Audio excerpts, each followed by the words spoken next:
people don't like you to mention certain things. Some people don't want you to say this. Some people don't want you to say that. Some people think if you mention some things, they might happen. Some people are really fucking stupid. This is the worst of the Opie and Anthony Show. Damn.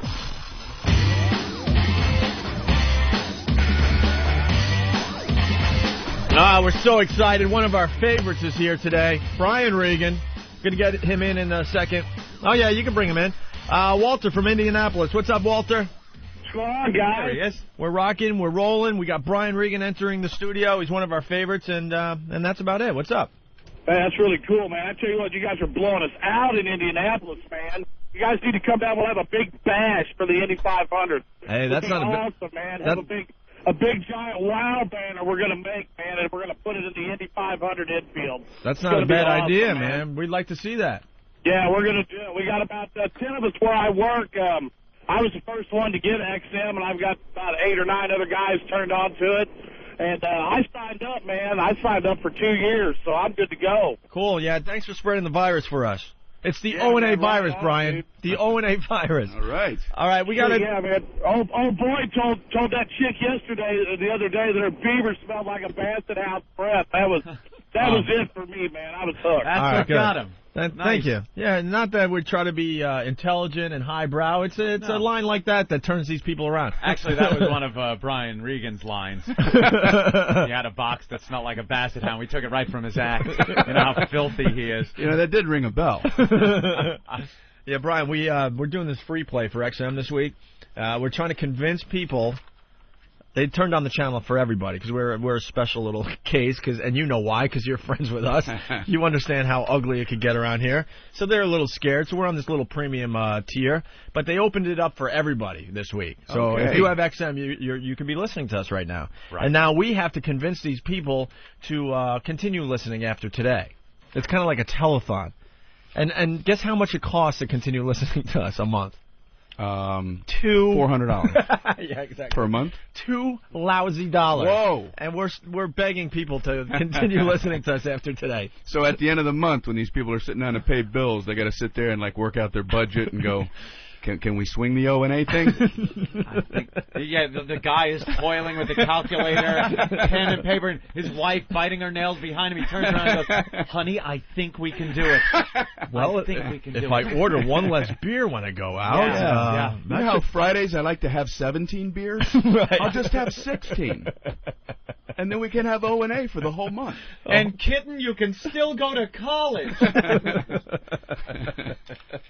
$2.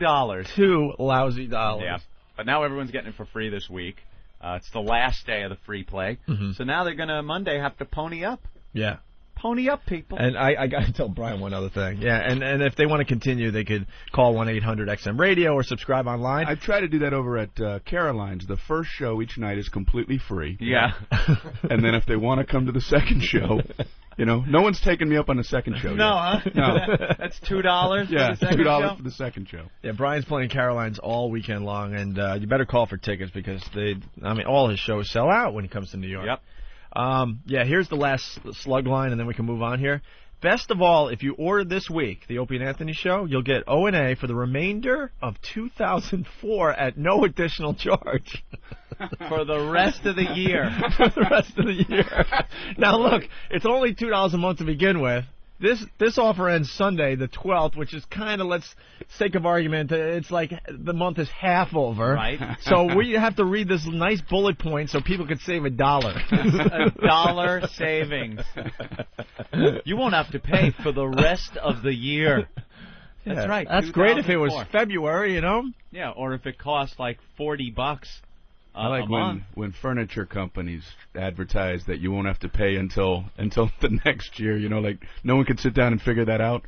Well, it's November now. Yeah. We don't have to pay until next year for this table. We'd be crazy not to get it.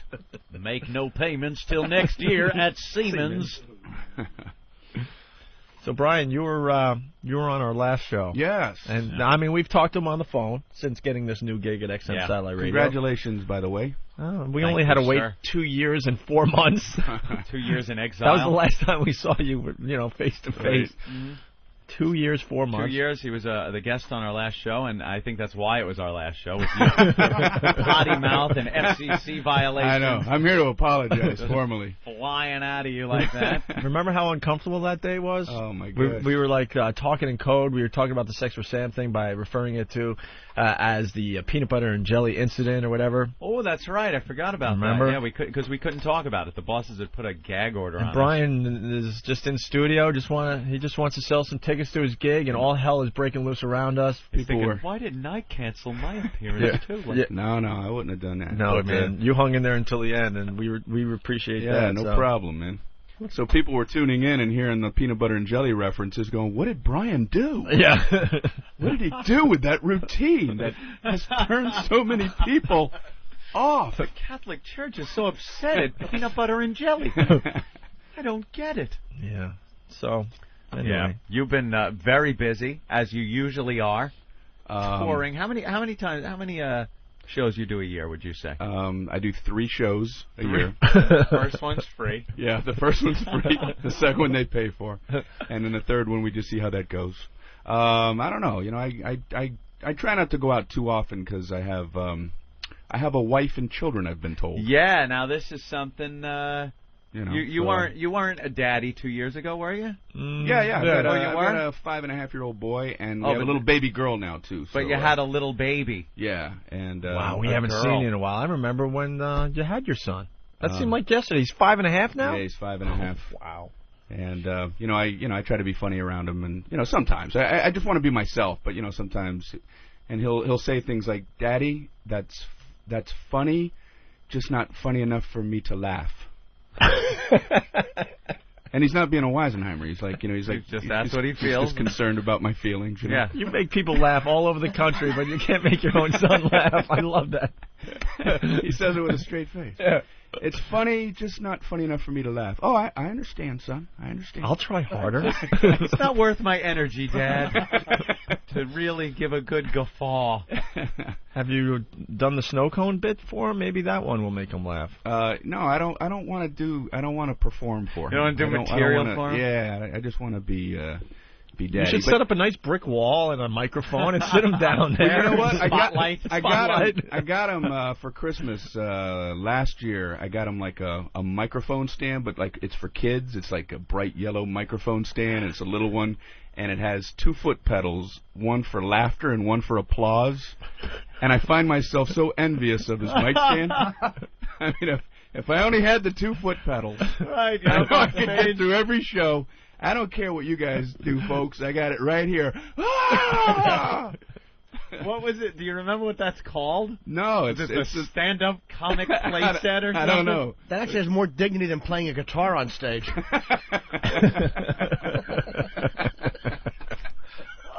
And the crowd would not even know that you're bombing because you blow them over with the volume of the laughter that's coming out of the mic stand. Every joke kills. Uh-huh. Every joke kills. I don't need you, folks. That's a little scary. I like that though. That it's even they've even got the niche for the stand-up comic dad. You know, like I can understand. You go to the toy store, and if you're a construction worker, you get the little tool belt for your son. You know, you're a doctor. They got the little doctor kit for your son. I never knew that there was like a stand-up comedy thing. There's they a come whole with a little aisle. fake bottle of Jack Daniels to drown your sorrows in. Yeah, and a hot chick telling you how much her boyfriend liked you. Yeah, the little Barbie doll. You pull the string. Oh man, That's great.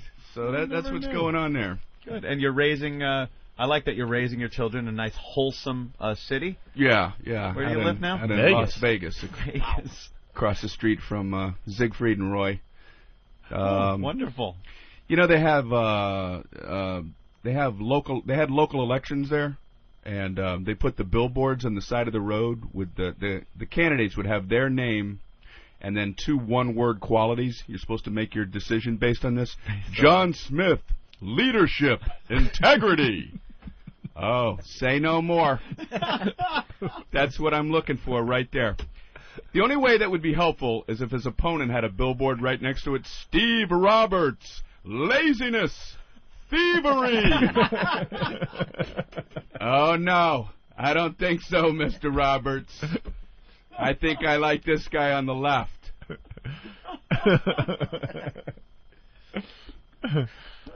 Why Vegas, man? Yeah, how do you pick Vegas? Well, because of my gambling and drinking. All right, makes Woman- perfect sense. Womanizing. Womanizing? Yeah. Is that a verb? Womanize. Womanized. I'm going to go out and do some womanizing tonight. My wife's family's from there.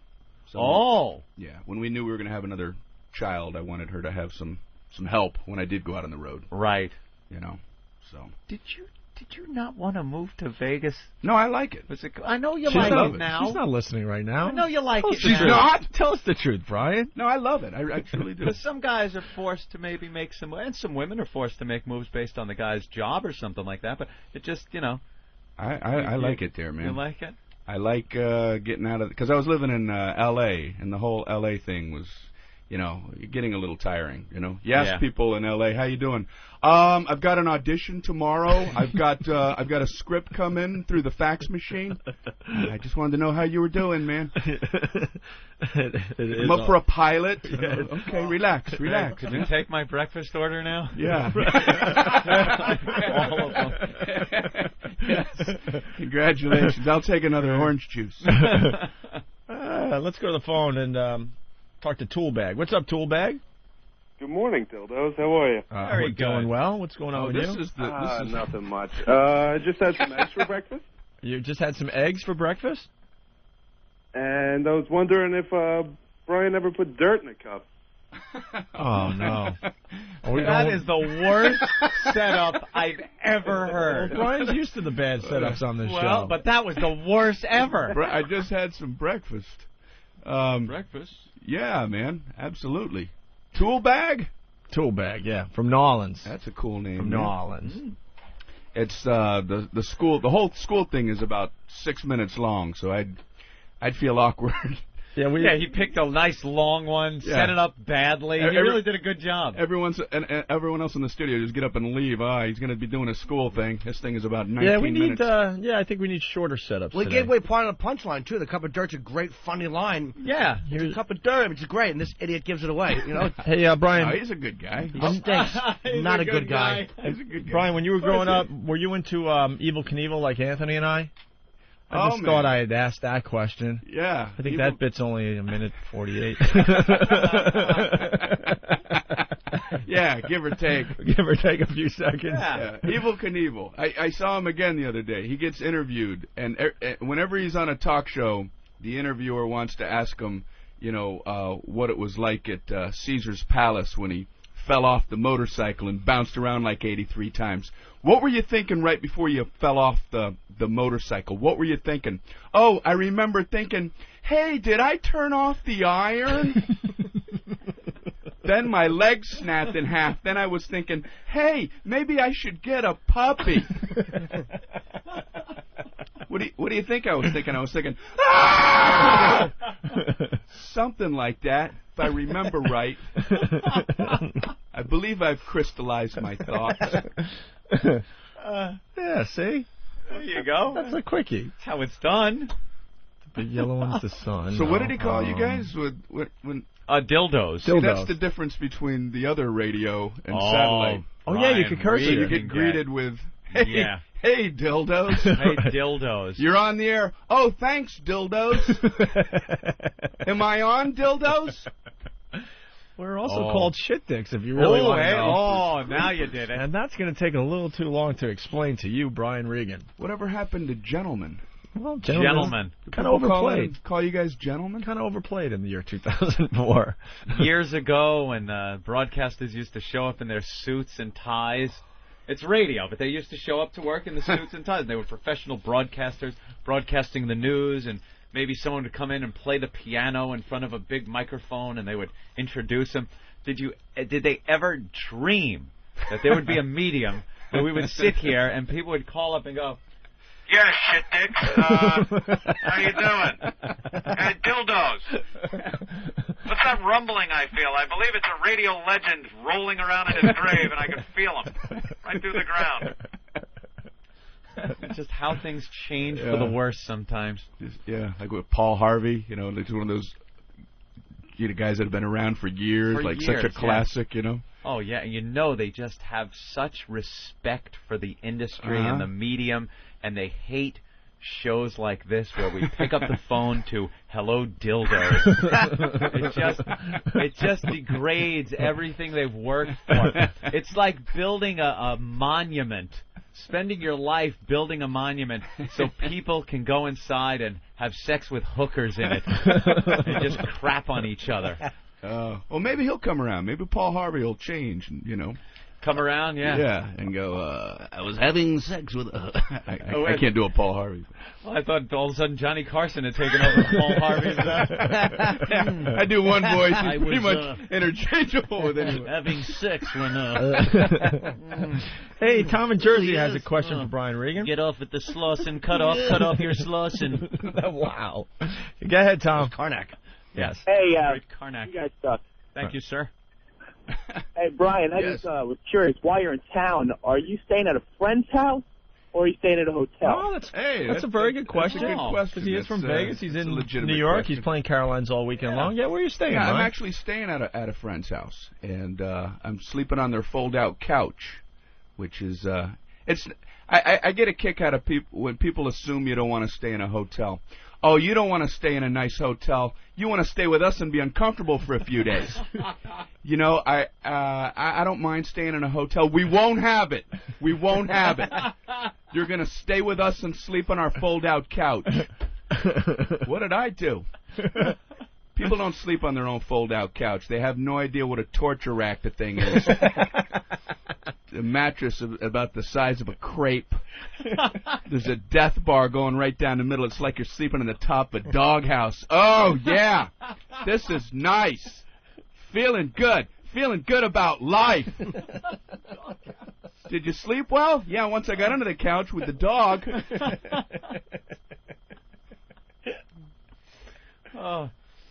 Using their guest bathroom. People's guest bathrooms are sometimes like way too nice. They're like little museums. They should put like a velvet rope at the door, and you could just look in. Oh, that's nice. Where do I go? You got some kind of bush? Because I think I'm underqualified for your bathroom. I go in there. I couldn't find any soap. They have like this little bowl of colored shells, which I finally figure out is the soap, and I'm afraid to use any one of them too much to get rid of the ridges, so I'm working my way around, and then I'm trying to carve them back in with my fingernail. Who messed up my shells? Now I've got a bowl of balls. It was I. I am Spartacus. Oh, God. Yeah. That is so I don't know funny. if that answers his question. I think it does. Oh, Opie's wanted to stay with people, guys, though. You like when you stay go with out to people? L.A., you stay with Bob Eatman, you stay with Greg Brady. No, I didn't stay over Greg You didn't Brady's stay house. over Greg No, Brady's no, house? No. You stay with Bob, though, right? Yeah. Sometimes Well, you there's stay a at his whole house. upstairs. It's better than just staying at a friend's house. Who else did you stay? You stay like when you went to Buffalo, I guess? Did you stay with friends there? or something? No. Huh. You're off on this one. I'm sorry I thought to say. you did, because I'm completely with Brian on that one. I I hate love staying hotels. at people's houses. I love hotels. I even love crappy hotels over people's houses. I mean, I like visiting people, but I want to be able to say, all right, good seeing you. Take it easy. See you later. Yeah. I'm leaving your house now and not sleeping awkwardly here all night. And no matter how comfortable they make you, it's never as comfortable as you'd be in a hotel. When you could just kick your underwear off and walk to the bathroom and leave the TV on loud all night if you want. All right. Well, Brian Regan's in studio. He's playing Caroline's all weekend long. I think the number is 212-757-4100. Yeah, tickets are going fast if they're not gone.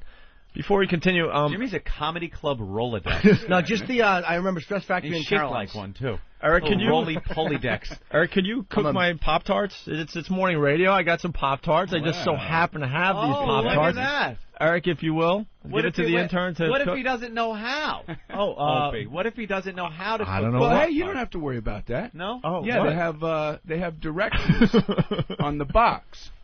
They have 2 sets of directions. Yeah. Yeah. Now listen carefully, Eric. You're getting advice how to cook Pop-Tarts In case from Brian Regan. if you don't understand one set of directions, you abandon that whole track and get on something a little easier for yourself. They have a set of toaster directions, which, believe it or not, is more than one step. How could there possibly be more than one step? I can only think of one. Step 1, toast the Pop-Tarts. Go ahead, toast them. Hey, are you still reading this? But they've managed to break them into smaller increments. These are some of the actual steps. I would love to be in the room watching somebody who has to consult these. Number 1, remove pastry from pouch. Oh. Okay. I see where they're going with this. We're banging on all cylinders now. Number 2, insert pastry vertically. They're reading toaster directions. You're going to throw the vertical concept at them?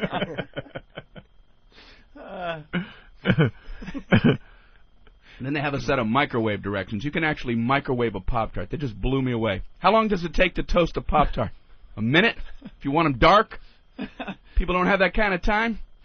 I think if you need to zap fry your Pop-Tarts before you head out the door, you might want to loosen up your schedule.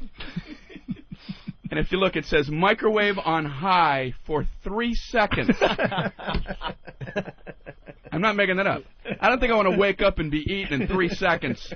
The alarm goes on. Put them in. Dang, it's late. I got to get out of here. If you're waking, eating, and hauling in 3 seconds, you're booking yourself too tight. There you go. That helped you out? Yes. Actually, last week my Pop-Tarts were burned. So They were burnt. They were burnt, Brian. So You put them in for 4 seconds? I must have been 4 seconds. You got to put them in for 3 seconds. It says it clearly right on the box. I've ever seen burnt Pop-Tarts. They're that easy. I would really like to set up a new bit, but I don't know any of Brian's new bits because I haven't seen him in a while. We'll see him tonight. Yeah. We're going. We're all right, going. Man. Everyone's going. We'll just throw words out at you. Weatherman, eye doctor. Are you trying? Yeah, I want to hit a new bit. Connor Peterson. Connor Peterson. Oh, God. Is that Lacey Peterson reference? Or? Yeah. Yeah. Bird sounds on TV Hey, when they're playing golf. The Lacey Peterson thing. Uh-oh. You know, when they gave the the verdict. Yeah. For some reason, they wouldn't show the verdict on TV. That had to be, they had to just show a photo of them, and you could hear the audio. I have no idea why they would show the entire trial on TV, and then the verdict you have to listen to. But, you know, everyone knows what the verdict was. But, like, if you were the jury foreman, wouldn't you be tempted to just play around, you know? Have you reached a verdict? We have, Your Honor. Could you please read the verdict for the court? Yes, Your Honor. We, the jury, in the case against Scott Peterson, find the defendant not guilty. No, guilty! Guilty, I'm sorry, guilty. There were 2 boxes, I read the wrong one. I'm sorry, guilty. You know, just give him that little moment of, oh, my God. Give him that OJ moment. Yeah, to give him that, and then he can think about that moment for the rest of his life. when he thought he was off the hook. God, that is good. Not guilty. That's almost a blue bit there, Brian. Are you changing your act on us? I didn't use any foul language. I don't think. I like a bit that conjures up a dead mother and unborn child. Yeah.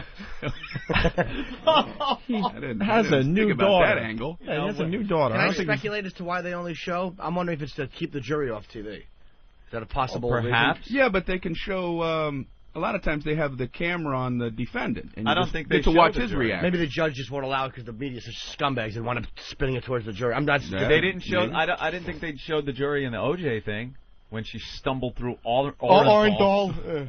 We, the jury, find the defendant Orenthal.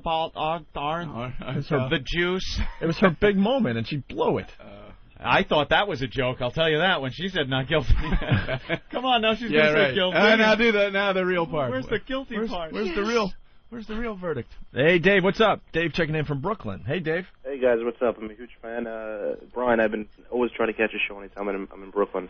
Thanks. I'm in New York, but I was wondering if you can make my day and actually say the C word live on the radio.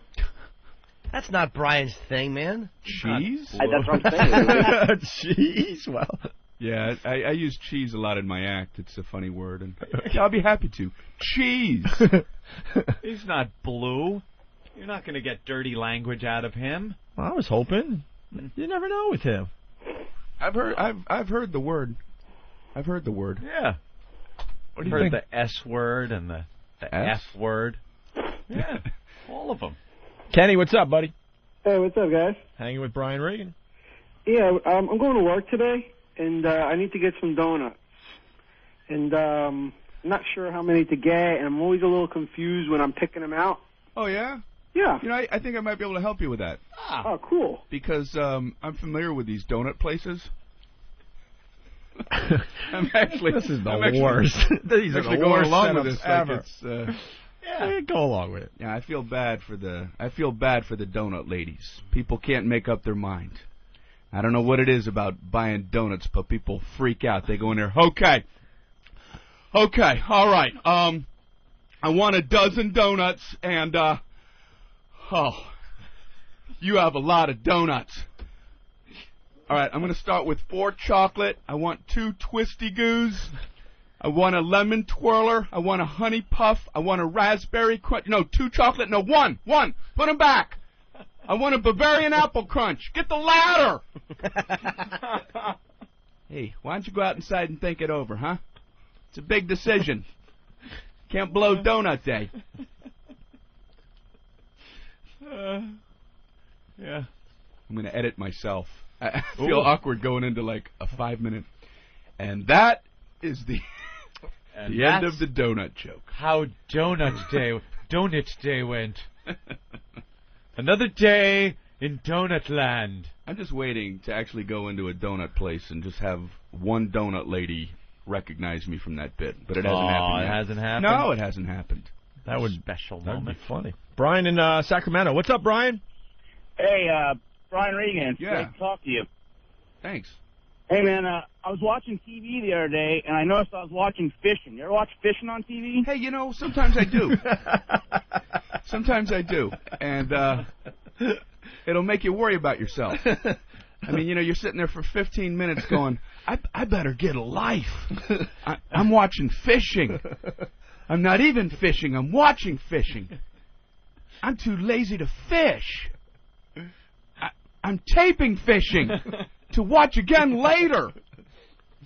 And at the end of the fishing show, they roll credits. That's what kills me. There's like 90 people involved with these 2 guys fishing, and one of the credits is film editor. This poor guy. He's got to watch all the footage that's not exciting enough to make it into that final show. He's got to sit there. No.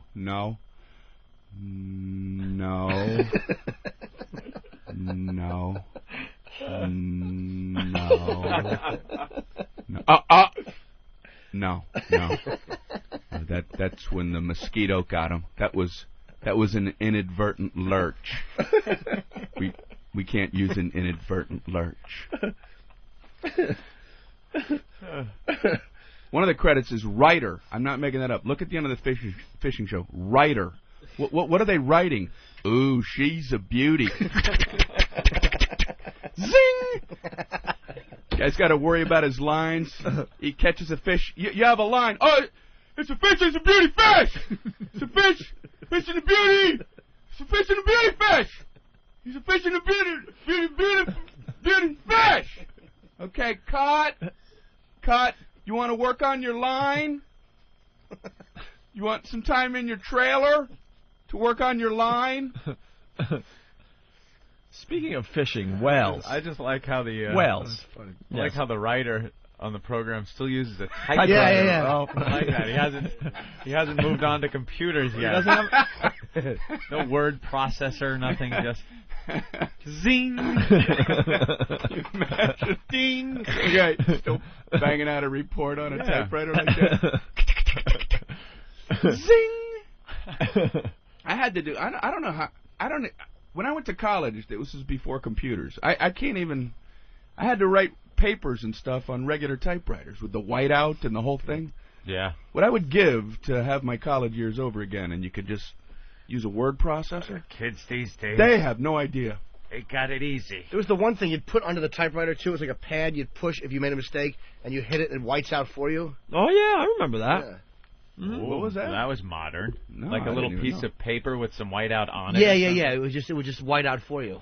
man. The whiteout ribbon they would have on there where you hit Right. that. Maybe that's what I'm talking about. Yeah, there was three. There was Yeah. like black, red, and then there was the whiteout ribbon. Yeah, the whiteout ribbon. You'd hit this weird combination of keys, like you're Emerson, Lake, and Palmer playing something, and then wham, you hit a letter, and it would white it out. That's what I mean, I think. And they were looking, just going, well, they can't possibly get printing any further than this. We've reached the pinnacle. I think we've maxed out on the technology.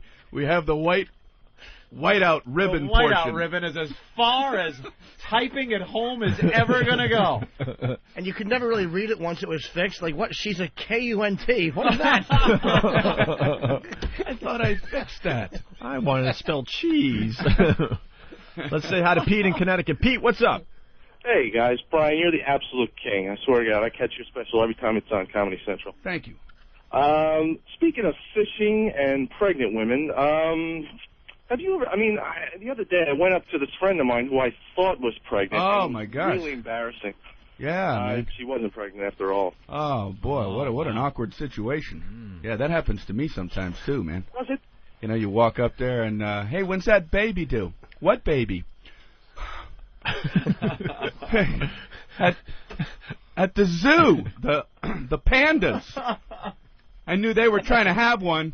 I just thought we'd say hello and start talking about the fluffy zoo animals over at the zoo area. At the zoo area where they keep the fluffy zoo creatures. You know what's worse is when you guess somebody's gender wrong, because there's no recovering from that one. Hey, excuse me, sir? Ma'am. Okay. Okay, bye. Bye, human. Bye, person. Nice to meet you, individual. I had that pregnant thing happen. We were talking on the show. Oh. Well, it was kind of similar. Pirates of the Caribbean, the DVD came out. It was the first day, and I kind of liked the movie. I decided to go buy it. And I go up to the counter, and the guy that's working the register, true story, he had an eye patch on.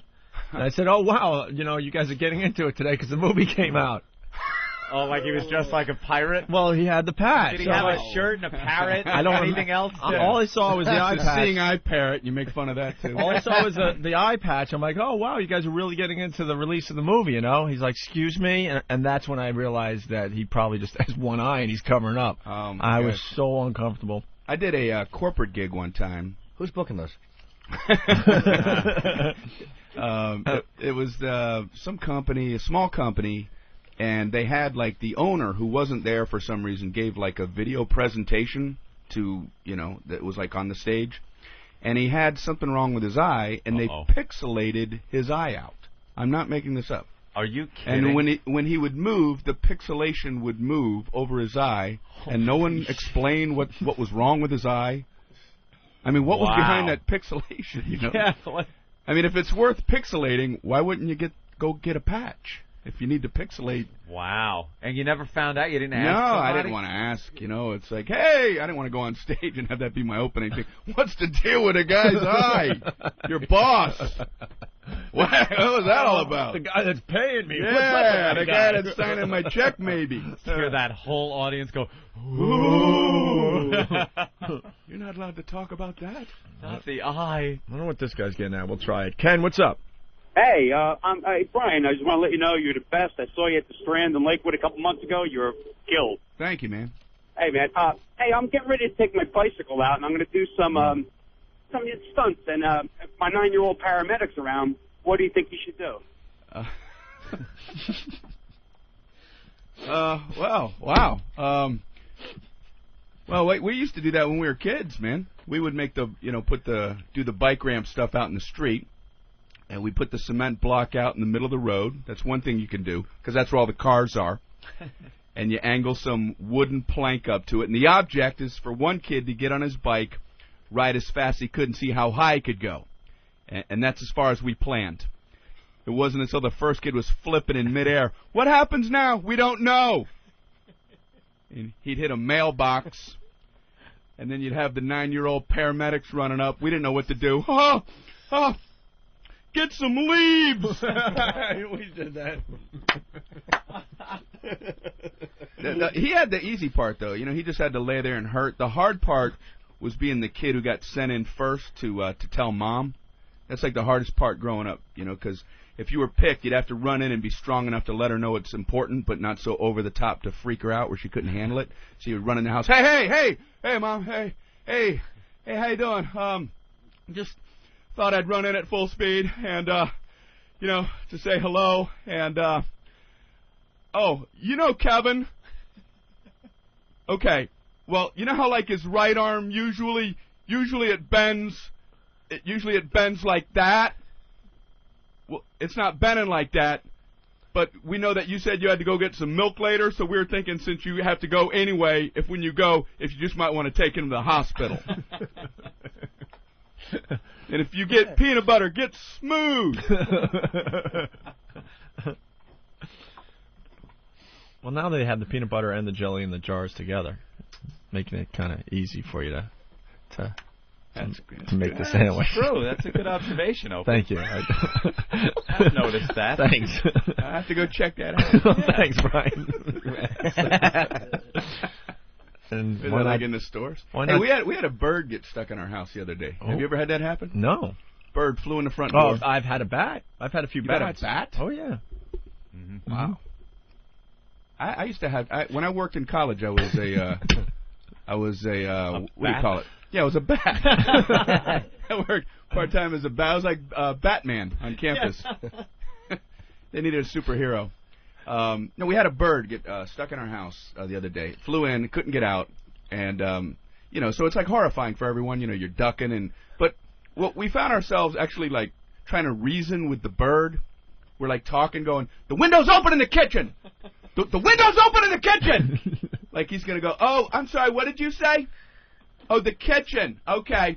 I didn't understand that because I'm a bird. Thank you, human being. I was checking the foyer. I'll reroute myself. Humans are smart. They know which windows are open." You do turn into an idiot when something like that happens. You get a bird in there, and like you said, you're ducking. When that thing flies, when it lands somewhere, everyone's all right. You got like your ancient. It's 2004, and you're like a caveman with some net. You grab like the comforter off the bed or something, and you're gonna and you turn into caveman. It's just a hunting thing. It might as well be a pterodactyl in your cave. You just turn into this primal thing, and when it takes off, everyone. You all perky and jerky like Ben. We actually got beach towels, and like we rolled them up. You know how like you would make rat tails when you're a kid? Yeah. And we would. Were you snapping its We're little butt and snapping at laughing? the bird, trying to help him find the window. Like my dad's gonna do the trick. We're swinging beach towels. Oh, thanks for the aerodynamic assistance. I needed that little extra swoosh to find that kitchen window you had been talking about. I'd fly out of here, but those towels are making a hell of a wind shear. I can't even get off the chair. I was saying, in college, I was a security guard, and I got to campus early, and there was a woman student who called from her room saying there was a bat in her room, and they called me. I'm from Miami. I'd never seen a bat, so I had to go to her room, and this bat was just circling like on the top of the ceiling, and she wanted me to get rid of the bat. And I said, what am I going to do, you know? So she had a tennis racket. She was into tennis. So I grabbed her tennis racket, and I just kept swinging at this thing, and I ended up killing the thing with the tennis racket. It was like, oh, man, it was a horrible thing. Wow, So, that really is sticks that bad? with you? Oh, yeah. I haven't slept since. I just can't picture Brian Regan taking Killing a life something. even out of a bat. Man, it made me feel good. I laughed maniacally when it was wriggling in its final gasps of breath. Zachary from Delaware. What's up, Zachary? Hey, how you guys doing? Pretty good. We're hanging with Brian Regan. He's at Caroline's all weekend long here in New York City. Awesome. Yeah, did he fly into town, and were there any delays? Ooh, there was about a 30-minute delay, and it left the gate on time, and then just sat there for about a half hour, and the captain finally gets on after a half hour. Oh, folks, let me tell you what's going on up here. Oh, I hope it's good. Has that ever followed with anything even remotely good? Let me tell you what's going on up here, folks. We found a big bag of money on board, and no one has claimed it. So the tower has instructed us to divvy it amongst all you passengers. Apologize for the delay. The problem is there's over $7 million in cash.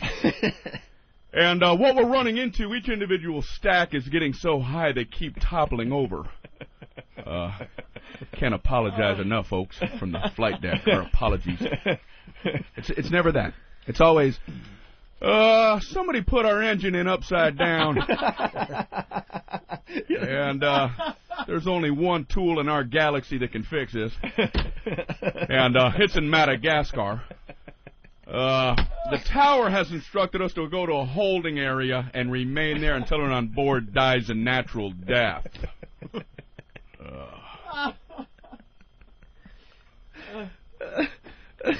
Why do they always listen to the tower? I've never understood that. They never question the authority of the tower. Well, the tower's telling us to hold here. Well, what do you think? What do you think, Captain, about what the tower's telling us? Wouldn't once you just want to hear him go, the tower's telling us to hold, but you might notice I'm rumbling along the grass. You look out the right, you'll see all those aircraft lined up on the runway. The tower keeps telling us we're number 19 for takeoff. I say we're number 1. What's the tower going to do? Why, Iota? You never should have done that. You're right, I shouldn't have. I should have listened better. If you need me, I'll be up in the clouds. Yeah. Oh, that's hilarious, man. Oh, that is funny. Hey, what time do we have to get you out of here? I mean, we'd have you all morning, but someone's telling me you have to be out of here soon, no? About 8:30. Oh, good. He's okay. got other things to do. And today. we don't have to break. We just... That's right. I know. We've been hanging out for 40 minutes already. We just hang. It's a hang, Brian. What do you do, like, after you do some morning radio and then you take a little nappy before... I do charity work. You do some charity work quickly, yeah? Yeah. Jim and I, we go over to the soup kitchens and ladle out the soup. That's and, nice, around the holidays. Are there really such places? I've never been to one, no. I always wondered about that. And what we should do for Brian is play Norton's mom's phone call. I would love that. Get Brian Regan's take on this, because Brian is... probably the polar opposite of our fine Jim Norton here. Married, children, responsible, great, adult. No, I don't mean... well, yeah, he is great, but his personal life is a little different than yours, Brian. Personal life. Oh, yeah. Norton talks about hookers a lot on this show. Yeah. The ladies of the evening, if you will. And love of them and hate of them at the same time. Like and simultaneous. Yeah. He spends a lot of money on this hobby. Right. And, well, I guess it was about 2 weeks ago now. Jim came in here and told us all that he wants to swear off hookers, Brian. All right. He wants to turn over a new leaf. He wants to try to find a lady, maybe have a couple kids like yourself, maybe move out to, Vegas and start a nice little home life for himself. Good luck with that quest. Thanks. He lasted 4 days, by the way, if you're keeping track at all. It's already over with, huh? Okay. I'm starting again. I'm on like 2 days now. Yeah, he's starting again. He's up to 2 days, so it's good, right? I want to buy a place. I'm just dumping my money into prostitutes, and it's sickening. So, Brian, Jim's mom called Jim and left a message. And, of course, now Jim doing radio full-time with us decided this would be great for the radio. And he brought in the phone call from his mom. Would you like to hear it? Sure. I'd love it. Not quite a call you would get from your mom. Yeah, I don't think you've ever gotten a call like this from your mom, Brian. Well, let me see. All right, let's take a listen here. Hi, sweetheart. It's Mom. How are you? Jimmy, I know this is a little awkward, but everyone's fine here. But we heard the radio show. We love it, by the way. And you were talking about giving up, the ladies of the evening, which is a wonderful thing. But you know what? Dr. Phil always says replace something with something. So I was thinking, you have that nice gym downstairs. And, just for like 20 minutes to half an hour, and you would feel better. Use that. And also there's gyms in New York you could go. You could exercise, and you would feel a whole lot better. You'd lose a little weight, you'd tone up, and you relieve, tension and stuff, and you'd be meeting other people. I don't know, honey. I just thought it might be a good thing. I'm sorry. I'm interfering, I know. I'm thinking of you. Nobody knows I'm calling.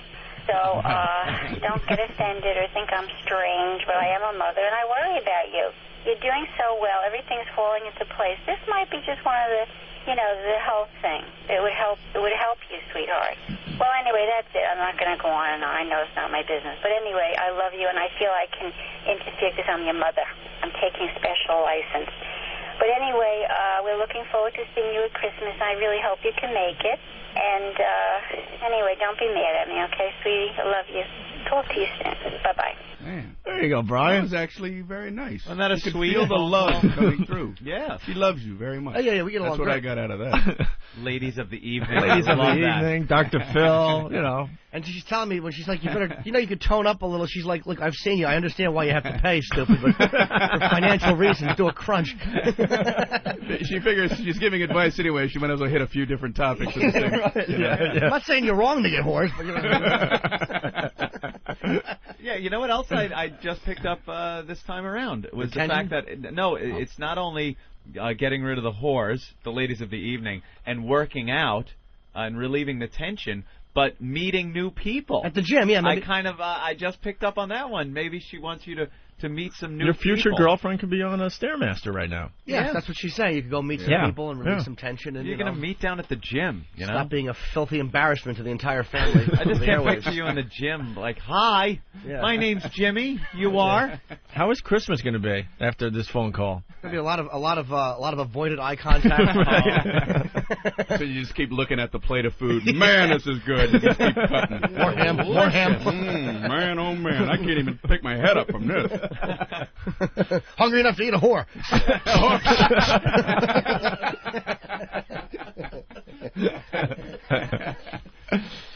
So, Brian, I don't think you've ever had a phone call like that from Mom, huh? No, I haven't, but, you know.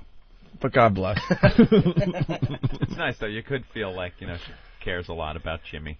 But you know what? They could have gone the other direction where she was, like, all angry and upset. I mean, it was like, it was cool. That, or she could have encouraged me to get more. Like, look, don't listen to them.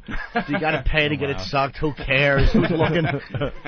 You need any extra money? I'll chip in for you. What do you think your father does when I'm tired? They're all natural and normal. There's no need to feel awkward about it. Right. They're listening. Brian's going to be at Caroline's all weekend long. I've just been told that only Sunday is available. The 8 o'clock show Sunday still available for tickets, 212-757-4100. Someone's asking about your website, Brian. Do you have one? Or?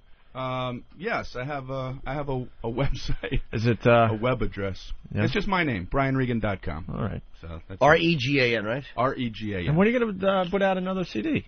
That CD that you had out, brilliant. Well, thank you.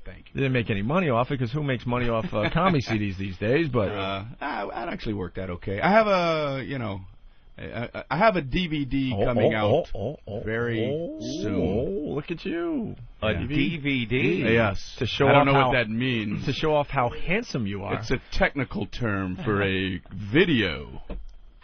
Everyone's going to see how handsome he is, Anthony. Yeah. Yes. Yeah, well, that's basically the whole point of it, Yeah. I mean, the material is almost like secondary. It's just so people can take a look at, how I look and, I'm into the grooming.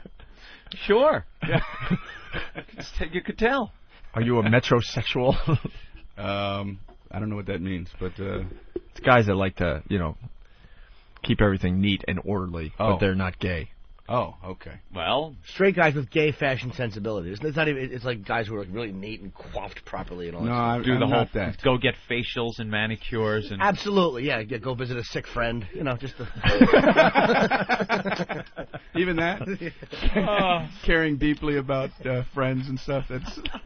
We're getting a lot of instant feedback for Brian. Yeah. Mike from Jersey writes, "Hey Brian, there was a big lottery drawing recently, and I was watching a news reporter covering the line of people waiting to buy a lottery ticket. Have you ever seen this happen while watching the news?" Wow. Your listeners have some very pointed questions. Yes. Yeah. It kills me, the lottery jackpot story on the news. It's the biggest nothing story, and they cover it every time. Whenever the jackpot gets high, they always send some new reporter down there where they sell tickets so he can show you how long the line is. Some cutting-edge journalism. There's nothing to say. You have the two in the newsroom. We have a $180 million jackpot. We have our correspondent, Hank Edwards, standing by.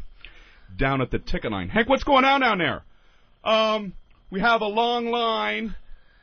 There are a lot of people standing in it. They want to win the lotto. Back to you. Describe the action down there, Hank. It's single file, and they're all facing that way because the cashier is over there, so they're facing the way they're going. I think they'd feel awkward if they were facing in a backward type of fashion and stepping up awkwardly in a backward way. So what they're doing is they're looking at the back of the head of the person in front of them, and if this one steps up, this one fills in the gap. It's like a pattern I'm noticing. That's a great report, Hank. Ask them some questions. Do you want to win or lose? I've heard him ask that. People in line. Would you like to win the lottery? No, but there's a gentleman a few behind me who mentioned he might want to win.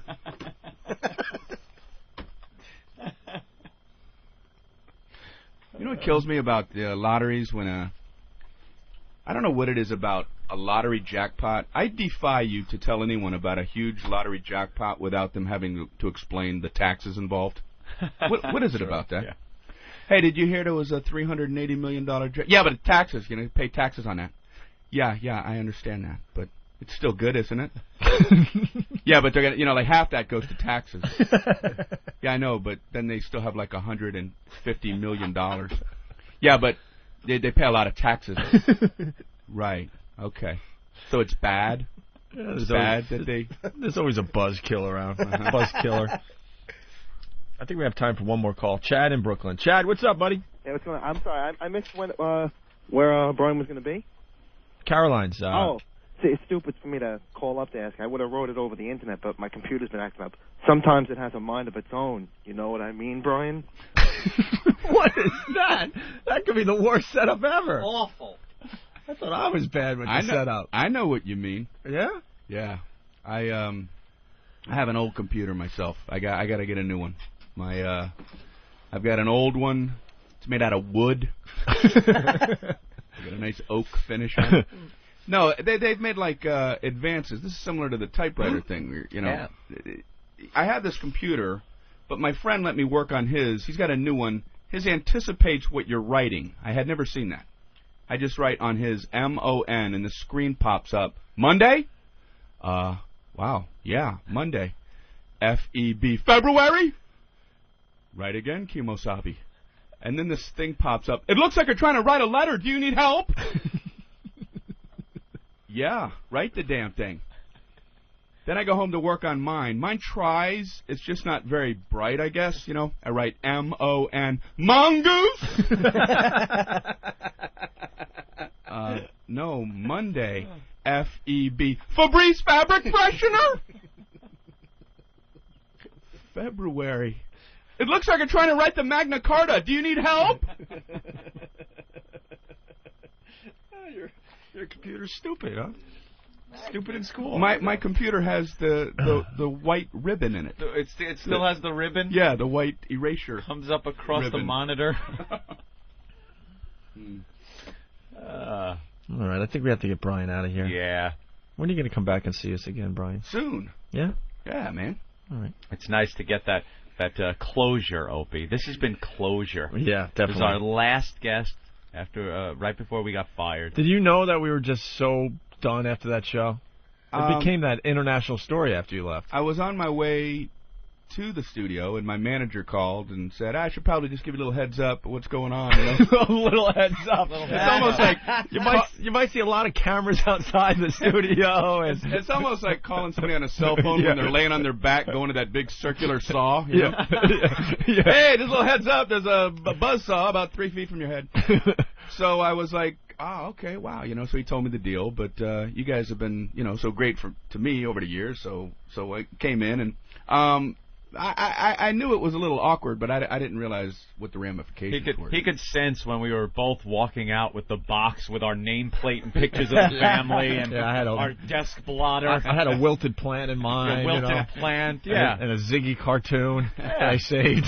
That might have given it away, Brian. I mean, Jesus. It was like the typical scene of the guy getting fired from like a Twilight Zone episode. He's got the big box. How'd you Pack up your desk. You're fired. How'd you find out? It was the next week. Because did you find out from CNN, Fox News Channel? No, my manager called me. Because you guys, that was a Friday. Yeah, exactly. And then Monday, we were still. You weren't on live. They played a repeat. Yeah, they were playing a repeat of some winter show. Remember that? Yeah, they were talking about the snow outside and stuff. They have some really wholesome holiday winter. They were trying to find clean versions of our show, like completely. And I'm not even talking just clean FCC stuff. They wanted nothing because they knew everyone was listening. The entire press junket out there was listening and taping the show, so that they didn't want us the show to offend anyone. I think we had maybe 2 hours of material after 6 years of clean material. We had to find 20 Brian Regan. I think you were on that. Put them all that together. was a lot. Yeah, it was the Brian Regan marathon. Yeah. Well, that was Monday, and then Tuesday they did another repeat, and I think it was Wednesday or Thursday of that next week that. You know, my manager really called and said, bad. I don't know. These guys are done. Are going away for a while. Done. A long while, over 2 years. Anthony Michael Hall blew us off that day. Yep. He was supposed to be on the show with you that day, but he didn't want to be part of the controversy. Never happens with Brian, though, something like that, where, we'll get calls and go, you hear Brian isn't going to be allowed to do any stand-up for 2 years because of what he did on stage last night. Just would never, ever happen. Well, we'll see tonight. We'll switch things up tonight. Yeah, let's see what you get going tonight. Kellogg's people were upset we're all at going to the show, by the Pop-Tart way. thing. It's caused a big controversy. We'll be at the 8 o'clock show tonight. That caller earlier had mentioned there's like a C word. Yeah. Yeah, so I'm going to find out what that is. Yeah. And, I'll probably just close my show with it tonight. Start peppering it through your act. Yeah.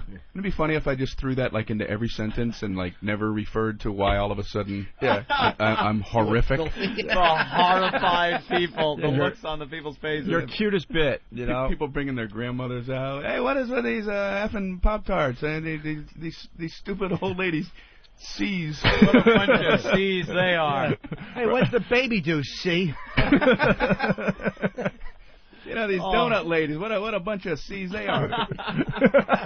C doesn't seem to have the same effect. Twisty goo, you see. Don't you hate the fishing shows? All the fish smell like C's.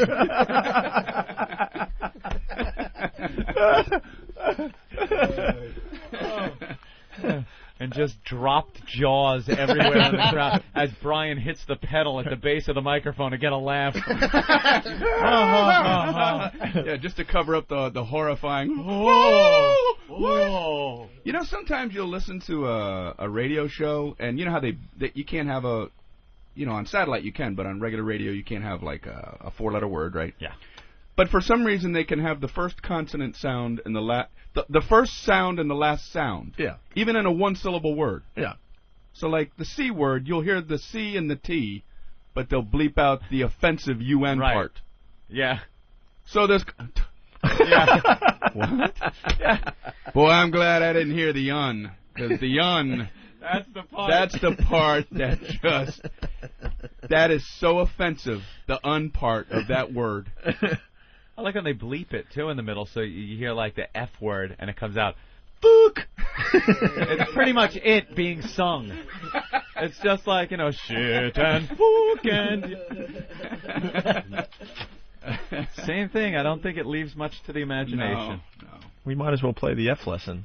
Oh. Going in a break here. But first, someone wants to thank Brian for stopping by. John in Philly. What's up, John? Hey, Brian's definitely made the show worth the 6 cents today. I just wanted to thank him kindly for coming out. Yeah, we figured out it's like 6 to 7 cents a day to listen to this program. When people are trying to figure out if they're going to pay for that $2 a month, it breaks down to 7 cents a day. For the cost of 3 pieces of Bazooka bubblegum, you can listen to the Opie and Anthony I can't show. wait to see tonight because I want to see what it looks like when he says it's a sea of dirt. Oh gosh. All right, Brian, we want to thank you for coming in. Thank it's you always guys, a pleasure. man. Caroline's, only the 8 o'clock show on Sunday is still available. Call Caroline's right now, 212-757-4100. And we'll see you tonight at the first show. The Sunday show is going to be my winter show. I'm getting some ideas from the winter show they broadcast. Very good. Yeah. We could maybe get a couple to have sex right on the stage for you. If you'd like. All right. We could assist the show a little bit for you.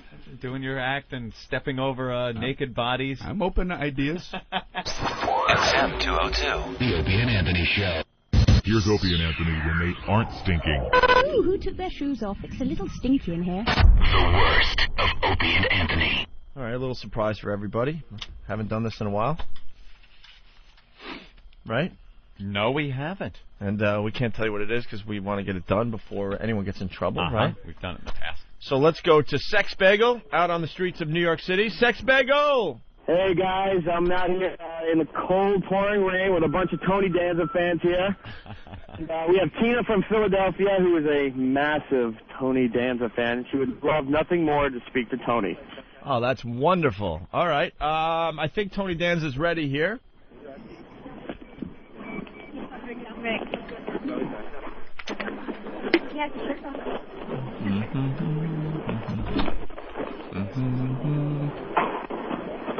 Hello? Hello? I think we're ready for Tina. Okay, hang on 1 second. Okay. Here you go.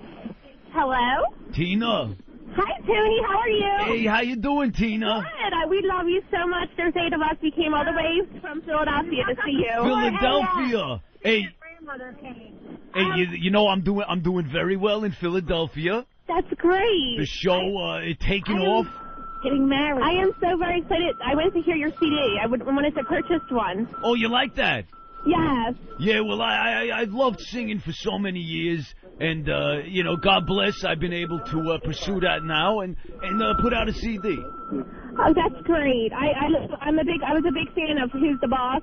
Oh, Who's the Boss, and of course that other show I was on. But I still love you. You're so hottie.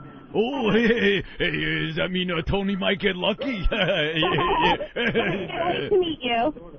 Oh, you can't wait to come into the show, right? And see how you think I'm doing as a talk show host? Huh? How do you think I'm doing as a talk show host? You're doing good. You're doing great. Oh yeah, I don't look like a complete buffoon up there. No, not at all. Not you know, at all. because I'm pretty stupid. But you're funny. You're funny. It's a great show. Hey, you watch the reruns of Taxi?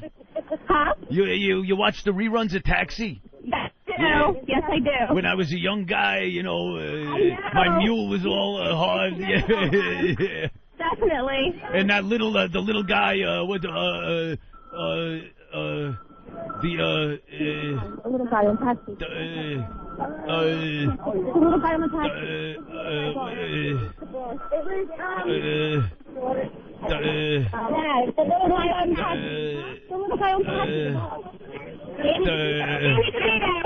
Danny DeVito.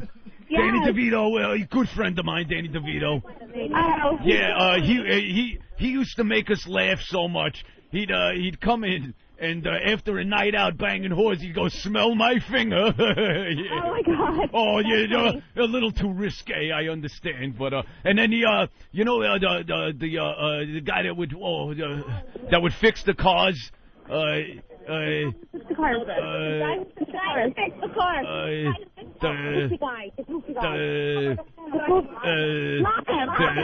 Latka. Yeah, you know, I kind of forget. I'm getting old in my old age. Latka, yes. Latka. You know, he would come in after banging bras and say, "Smell my mule." Yeah. Yeah, that's great, though. I'm so excited to see you. You know, it's like Dr. Phil says. You know, when you give something up, you got to replace it with something else. Right. You know, right. You understand that, right? Oh, I completely understand it.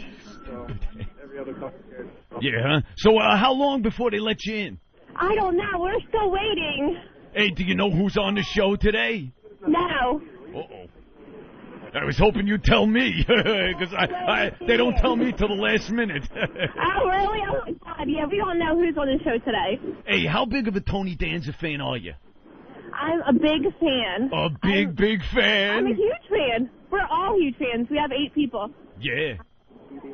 What about your CD? Excuse me? Could you give me a CD? I will personally give you a CD after the show. As a matter of fact, if you let my person on the scene there, Eric, know where you're sitting, how would you like to come backstage after the show and hang out with Tony? I would love it. I have 8 people with me. Can they come too? They could all come backstage. That would be awesome. But, you know, there's a little trade-off here. You know, a little trade-off. I do for you, you do for Tony Danza. Okay. All right? Do you understand? I completely understand. We love him. Hello? Here we go again. Hello? Do you know the kind of favor Tony needs? You know, it's pretty a lot of high pressure doing a show every day like this. You understand? I completely understand. And I need to relax a little bit. You know, I need to relax. I used to have to relax on a set of Taxi and Who's the Boss. And there were people that would help me relax. Maybe you could help me relax a little bit, is what I'm saying. I'll help you relax. You know, maybe a little back rub. Definitely. Would you like to give me a back rub? I sure will. Hey, maybe a little front rub. Oh, my God. Are you married? Yeah, I'm getting married in March. Yeah, well, I'll try to put a stop to that, huh? Hey, you keep your husband happy, huh? Yes, definitely. Hey, you want to do me a favor? Sure. When I'm doing my my monologue at the beginning of the show, would you come up on stage and give me a kiss? Oh, I sure will. I would love it. You know, I'm starting a new segment on the program, and I like having a lovely young lady come out on stage and give me a little peck on the cheek. I would be honored to. I would definitely be honored to. Now, we need a good time for you to come out. Okay. And give me that little kiss on the cheek. Okay, definitely. Now, as soon as I walk out, okay, I'll walk out on the stage. Okay. And I want you to, you know, the audience is applauding because I'm Tony Danza. And you come out. And I'll be like, oh, here's someone from the crowd. And just say, I love you, Tony, and give me a kiss on the cheek. Oh, that'd be awesome. And then you go back to your seat, and I'll give you a CD, and you come back and give me a massage. Thank you very much. Absolutely. I'm so excited. And so am I. Thank you. I won't ruin it by saying anything else. All right. I look forward to seeing you on stage at the beginning of the show. I sure will. Thank you. Hey, thank you very much. God bless. Thank you very much. God bless you, too. Bye-bye. Hey, guys. Eric. Hey, we have the head of security here. He's right next to me. He wants to confirm that this isn't the Opie and Anthony show, that it's really Z100. Yeah, sure. Okay, hang on 1 second. All right. We have somebody from the company who wants to, if you want to confirm it. Oh, what happened there? Uh-oh. Well, is there a problem? Sounds like somebody's onto this shenanigans. I knew it. I knew it was too good to be true. Someone from the show knows the deal now. That stinks. Oh. Well, I'm still going to have to watch today, and hopefully they won't talk to that woman. Yeah, they'll talk right to her. Do you think? Yeah. We'll get it done. I don't know. Maybe Eric kept her away from the girl I was talking to. Who knows? I don't know. Boy, they always think it's Tony. They're so happy to talk to that big Your impression's dumb phenomenal, though. I think it's bastard. Tony, and I'm looking at you. Big dumb ass. Eric's all nervous. He's down there in his fake Tony Danza t-shirt. Is he wearing a fake Tony Danza? Yeah, he went down there with it. We actually had T-shirts made up. Let's say Tony Danza Show staff. He's got like Tony Danza staff T-shirt, a jacket, a hat. Oh yeah. Well, we go all out for our bits. We do it enough. One of these days, it's going to happen. They probably make an announcement before the show. We don't know if Tony spoke with you. Look, if Tony Danza spoke with you on the phone, don't come running out onto stage, okay? You fucking rube. Come out and give me a kiss on my cock. Duh. wow. She was very happy to Yeah, talk sure. with Tony. May have to just be vicious from now on. Then, if it's never going to get on stage, you may just have to keep smashing them with filth. I know. You know what's really funny? She doesn't. I'm talking to her, and I bring up that Dr. Phil said, you know, if you give something up, you got to replace it with something. You understand? And she's like, oh yeah. Like she's just so thrilled to talk with this idiot that she doesn't care what he's saying. She's just agreeing with it.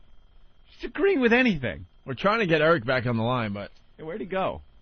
Ben's laughing. Ben, you can come back in. The Voss thing's over. Why is Jesus. Ben cackling? I don't know, but he's got something to say. He's in an outbreak suit, Ben. He's just afraid. He's being. They're threatening to arrest him. What? Disorderly conduct. How is that disorderly I don't know. conduct? He's the Well, I most just talked orderly to him guy about that. ever. Then they grabbed his phone or something. They grabbed his phone. Oh, what? Is this going to be the first person arrested on the new Opie and Anthony show? Eric. Why can't I fucking do it? Hello? Hey, what's up, Eric? Yeah, they're not letting me leave. They're threatening to arrest me here for disorderly conduct and ruining their show. Eric, run away. They're not cops. Leave right now. Run. Hello? Oh, they got again. Just run away. He's got to just run. They don't understand. People don't understand. If they're not cops, you can flee. Yeah. Run away. Oh, Eric's going to get arrested now. Eric's going to get arrested because he's not running away. Like stupid Mercurio. Run away. Run. They're not cops. You can run from Danza Security. They're not going to put an APB. Hey, calling all cars. Look for a cute little chubby boy with frosted hair. Car 54, where are you? Ooh, it's the Danza Police. The Danza Police. Da-da-da-da-da-da. Are you kidding me? I thought we were pretty sneaky today. They've been just waiting for us, huh? Pull over. Who's the boss? I'm the boss. Don't make a move. Drop the cell phone. Well, someone has to get down there. Oh, he's Are you got to busy? run. I'll give Ben all the numbers for the record label guy, so I'll go down there. Well, what is it? Disorderly conduct? That was the most orderly all right, call hold on. ever. Danny's good. Danny, go run down there with a cell phone. Don't get caught and tell us what the hell's going on because they took his... Oh, wait, is he back? Who's this? Hey, it's Eric. All right, what's going on? The guy keeps smacking the phone out of my hand and closing it. He's like, I don't give a fuck who you're talking to. He's like, and he's sitting there trying to take a picture and everything. Just walk away, stupid. I've been trying to, but the guy won't let me fucking. Did you get me, go? What, is he holding on to you? Yeah. He's not allowed to hold you. That's assault. Punch him in the face. Punch him in the friggin' No. nuts. I said, no, I just took a cab here. And he said, well, how much you want to bet if I go through you, you got to lie? I said, you can't go through me. I don't know who the fuck you are. You're not a cop. He's not a cop. Run away. I'm trying to. Break loose and run. Break loose. Break loose. Use one of those... Oh, Jesus Christ. Unbelievable. Use a master The head of phone. security can't tell him not to be on the Of phone. course they can. And you can talk to anybody online. Is our guy going to get arrested with a fake Tony Danza? You can talk to anybody on the line with a phone. Oh, you don't want to be at the Tombs with a Tony Danza show T-shirt on. All right, well, Hey, my thoughts and prayers are with Eric. you know, Danny can handle this because we need you for the next segment. Yeah, but can Danny handle this, though, or should Steve go? No, Danny can handle this. He's good. Just tell Danny to run there with the phone. All right. All right? I got Steve's strategy. Steve will go there. They'll be upset, pull the fire alarms because they'll see a blaze, and he'll be able to make good his escape. Yeah, you weren't in Chicago overnight, were you? No, sorry. Oh, yeah. So some of your clothes flying out a window. Yeah. Doing a little office work at night, were you? How can this head of security smack his phone? Who the fuck is this guy? He's Tony Danza security. It's a bully. That's all he is. He's intimidating him. He's huge. I bet you he's a huge black guy that just thinks he can intimidate the shit out of Eric, and Eric's scared. Wow. Send Master Poe. Yeah, exactly. You know what? We really should. We should send Poe down there. Send Poe down there. Oh. Spin kick the son of a Go in and just kick ass on the Danza set. No, but you know what? If Eric is going to be hassled physically, you can't have that. It can't happen to him. No, the guy could be arrested for assault right there, just holding him. just grabbing him. Grabbing him knocking is the cell assault. phone out of his... Absolutely You're not. allowed to go online and interview or talk to anybody you want. There's no security guy on a sidewalk. Well, can Ben or somebody get Billy Mack or one of those guys on the phone? Billy Mack. Billy Mack. Master Poe.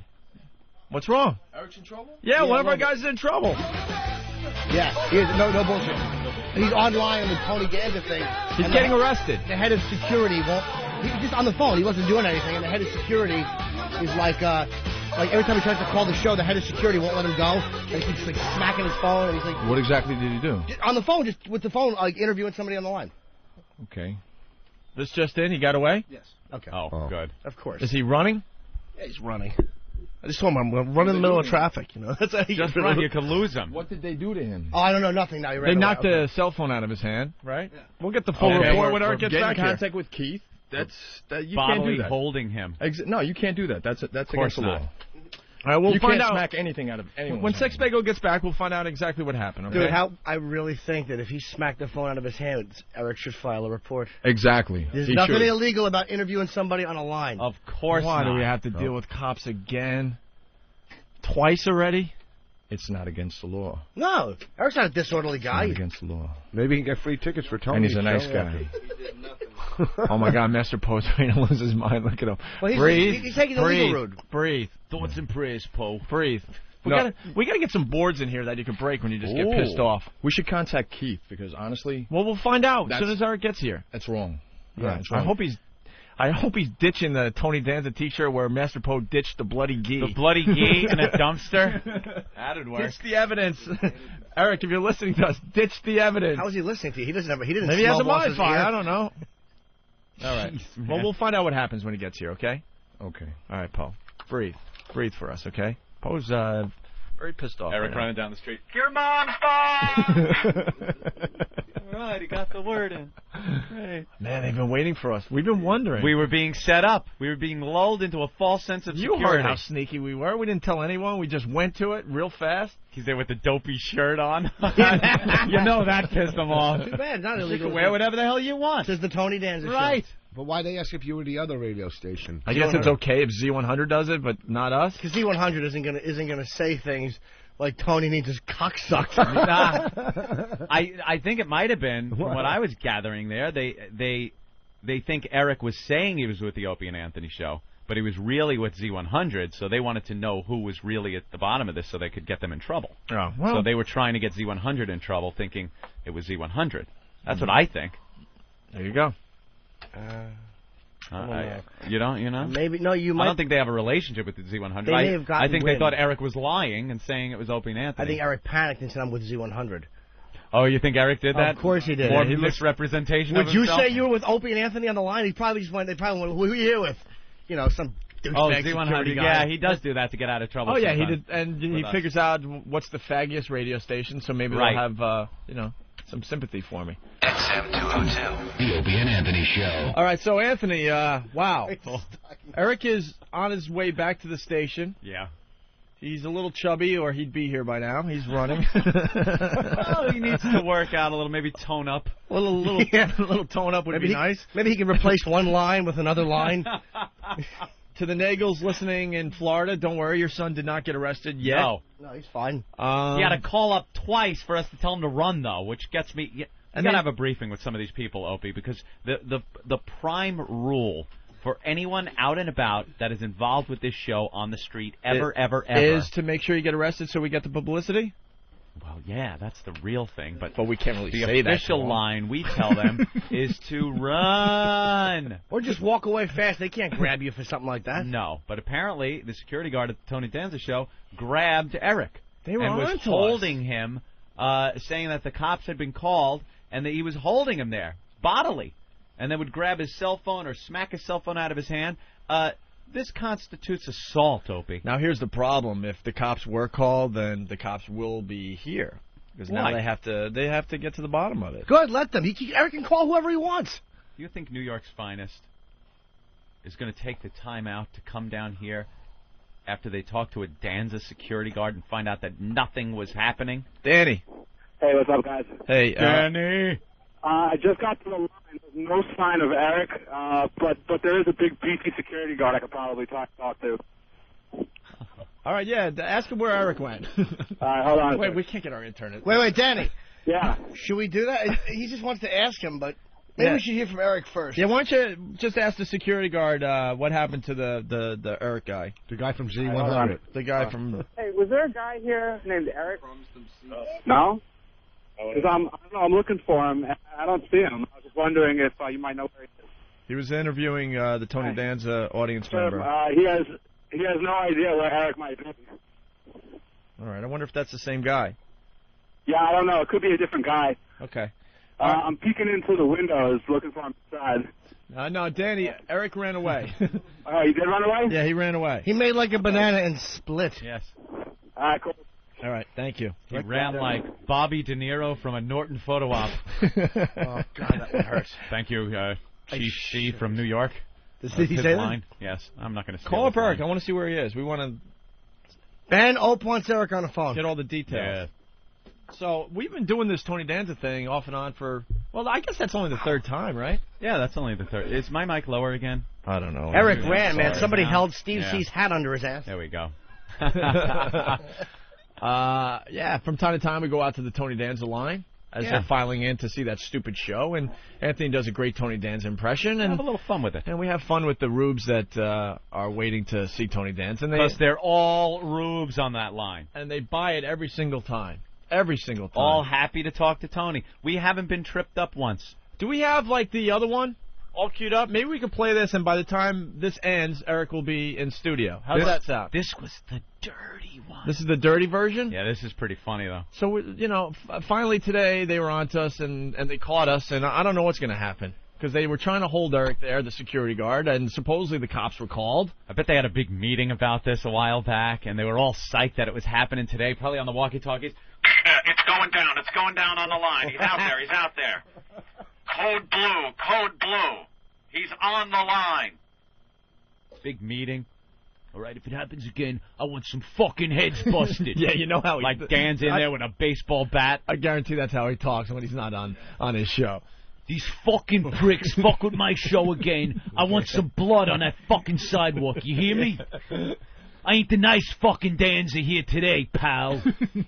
Just all nasty. Like when they take the guy back at the casino and he's been cheating. Yeah. Oh, in the cooler? Was that? No, I think. Yeah. What movie was that? Casino.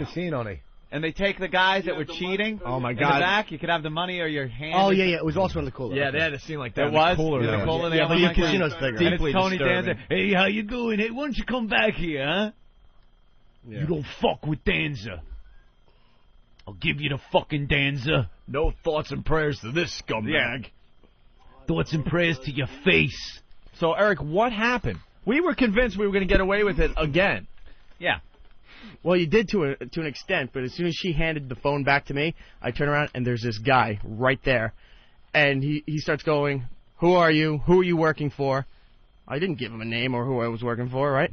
So as I said on the phone, I'm like, this guy wants proof that I'm with, and I said another company. Of course. All right, and he said, and then he takes the phone out of my hand and he closes the phone like this, just slaps it down. He gets in my face. Then he pulls me by my left shoulder so here. So he did put his hands on you. He pulled my shoulder, pulled me it wasn't like That's vicious. all you need. But it was about a foot away from where the line is, where everybody is. It's assault. And he gets right in my face and he goes, "I can have you arrested for disorderly conduct, disrupting the show." And he's going through all this other stuff. I said, "I'm on a public sidewalk with a cell phone talking to another person." So he's just getting right in my face, and these two other guys come out from the building, look like cops but not really cops, kind of thing. Danza security. Yeah, so they come out there and they're standing there and they've got a list. They've had some paper in their hand and they're going over the thing. And I gave them a fake name and they're just shaking their heads because that name's not on the list. I guess they researched the show. They have a list of everyone involved with this He program. was trying to get me to say I was with Opie and Anthony. Right. He was trying so, and I was saying I'm not with them. I said they're another company. What was in like the? I couldn't the book? see. They wouldn't show it to me. None of They this had it, business but they're going down this list here. It's probably, I saw a white piece of paper. It's probably a list with all our faces and our names and all that. Great. Saying we've had nothing but problems from this show. We don't want these people out here. We've been instructed to get rid of these people or do whatever's necessary to get rid of these people. Whatever's necessary. Well, that's Tony Danza. Behind the scenes, probably. Assaulting our staff on a public sidewalk. What happened with the phone? You kept calling in. The phone kept going dead. The guy kept shutting the phone. How can he do that without touching you? All right. At this point, when he pulls me aside and he's telling me, "No, you cannot do that," right? The first time he closes the phone. and he's yelling at me. Ben calls, so I open the phone again. I'm talking to Ben for and maybe. And he holding on to you at this point? No, he let me go. He just pulled me 1 quick second away from the line and then let me go. He wasn't still holding me. Was he pulling you on your Tony Danza T-shirt? No, I hit that real quick. Oh, you did? I had the jacket right up there buttoned. I was like, he's not seeing that shirt. You pussy. Hey, we're all on the same team. We all work for Tony. So I'm standing on the sidewalk there, right? Ben calls. I talk to Ben maybe 3 to 5 seconds. All of a sudden, out of my hand again, click. He's got my phone now. He took my phone. He took the phone out of your hand. Opened my phone charge. and starts hitting buttons trying to see what's in the phone. He's trying to find out where my phone book is on the phone, trying to find who I just dialed and all that. Columbo, right? Knock it off.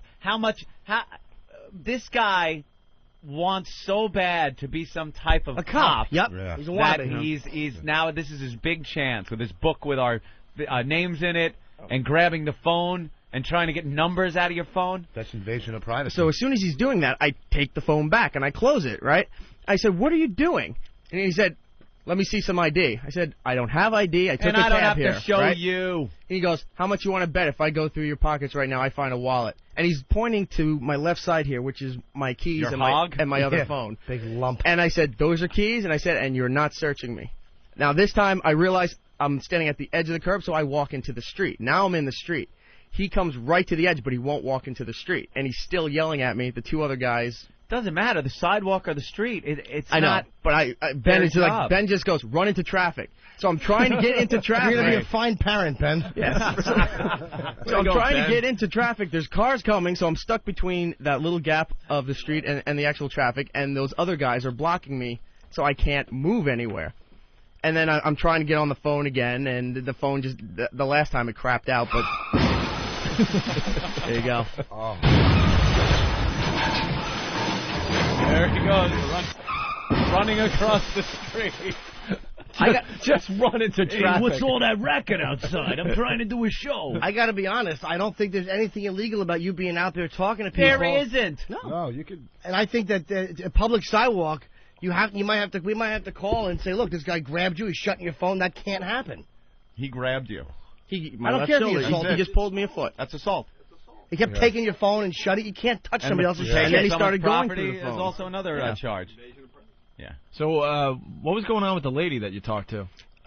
She was cool. There was like a party of 8 from Philadelphia. Yeah. It was like grandmothers, granddaughters, and regular daughters. There's a whole big family affair because one of them was getting married next week. So they came up to go to the Tony Danza show, and they were all excited. They were having a blast talking on the phone. They're all saying that, Danny DeVito, yeah, and they're all cheering. And then trying to come up with the names of the people that Tony couldn't remember. And one of the older ladies is tapping her and is like, "He's got a CD. Get a CD." And she goes, "Oh yeah, can we get a CD?" And of course Tony said yes. Of course. What a good egg. What a good guy. Oh, one of the other things he told me too, and he goes, I guess you said, give Tony a kiss on the cheek. That's how you get in favor with Tony. And he starts listing these other things which were never said, but I didn't hear the phone call, so I don't know. So I was like, I said, dude, I'm standing right next to you. I did not hear that phone call. Were they listening? They might have an XM there. They have an XM I in guess there. They, like the and Open the Anthony security show. probably Big probably fans. their job when that line is out there to listen to this program. Well, I did a contest with those guys too for a free XM.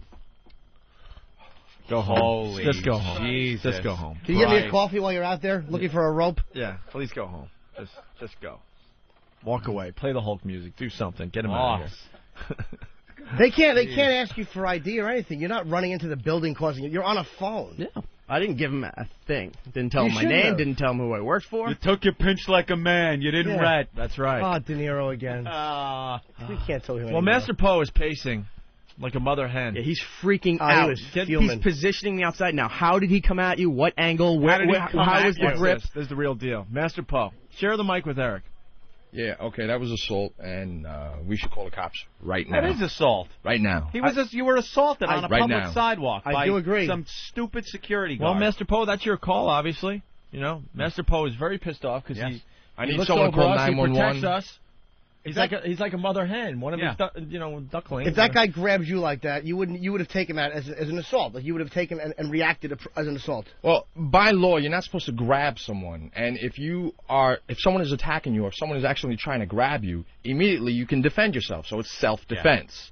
Yeah. And in his case, I don't know, what the guy looks like or what skills he has. It doesn't matter. He's supposed to be a professional. You can't put your hands on anybody. It doesn't even matter how it is. If you put your hand on someone's back, like you want to ask him a question, and you put your hand on his back, once the hand touches somebody, you can be charged with assault if that person wants to charge. Like an umpire back at Earl Weaver used to turn his hat around, because if your hat touches the umpire, you were thrown out of the game. Right. Any type of contact. Plus, I believe it's also robbery because he grabbed the there's phone something there out of his hands. There's something else there. Absolutely. I'm not a police officer. Let's go. Let's get all the police officers out there. 911. I don't want to tie up emergency lines with that, but we should call the precinct and do something about that. I think they need a talking to. We got an expert on the line. A bit more. Keith the cop, what's up? Good morning. I just got a call from Clubby. He needs to be Everything corrected. okay?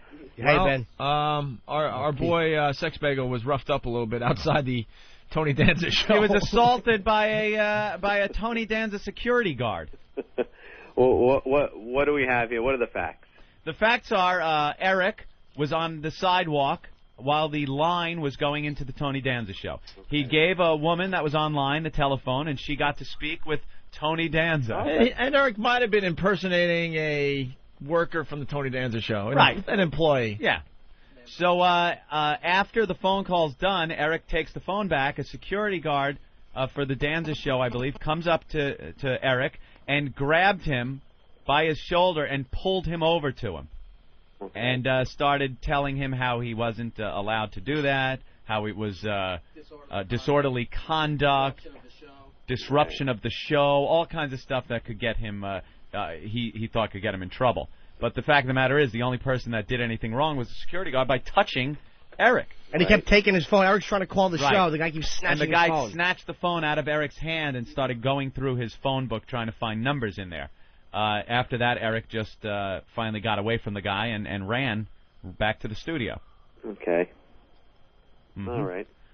So now we want to, maybe somebody could go over there and speak with the security guard, because I think Eric feels that charges should be filed for assault.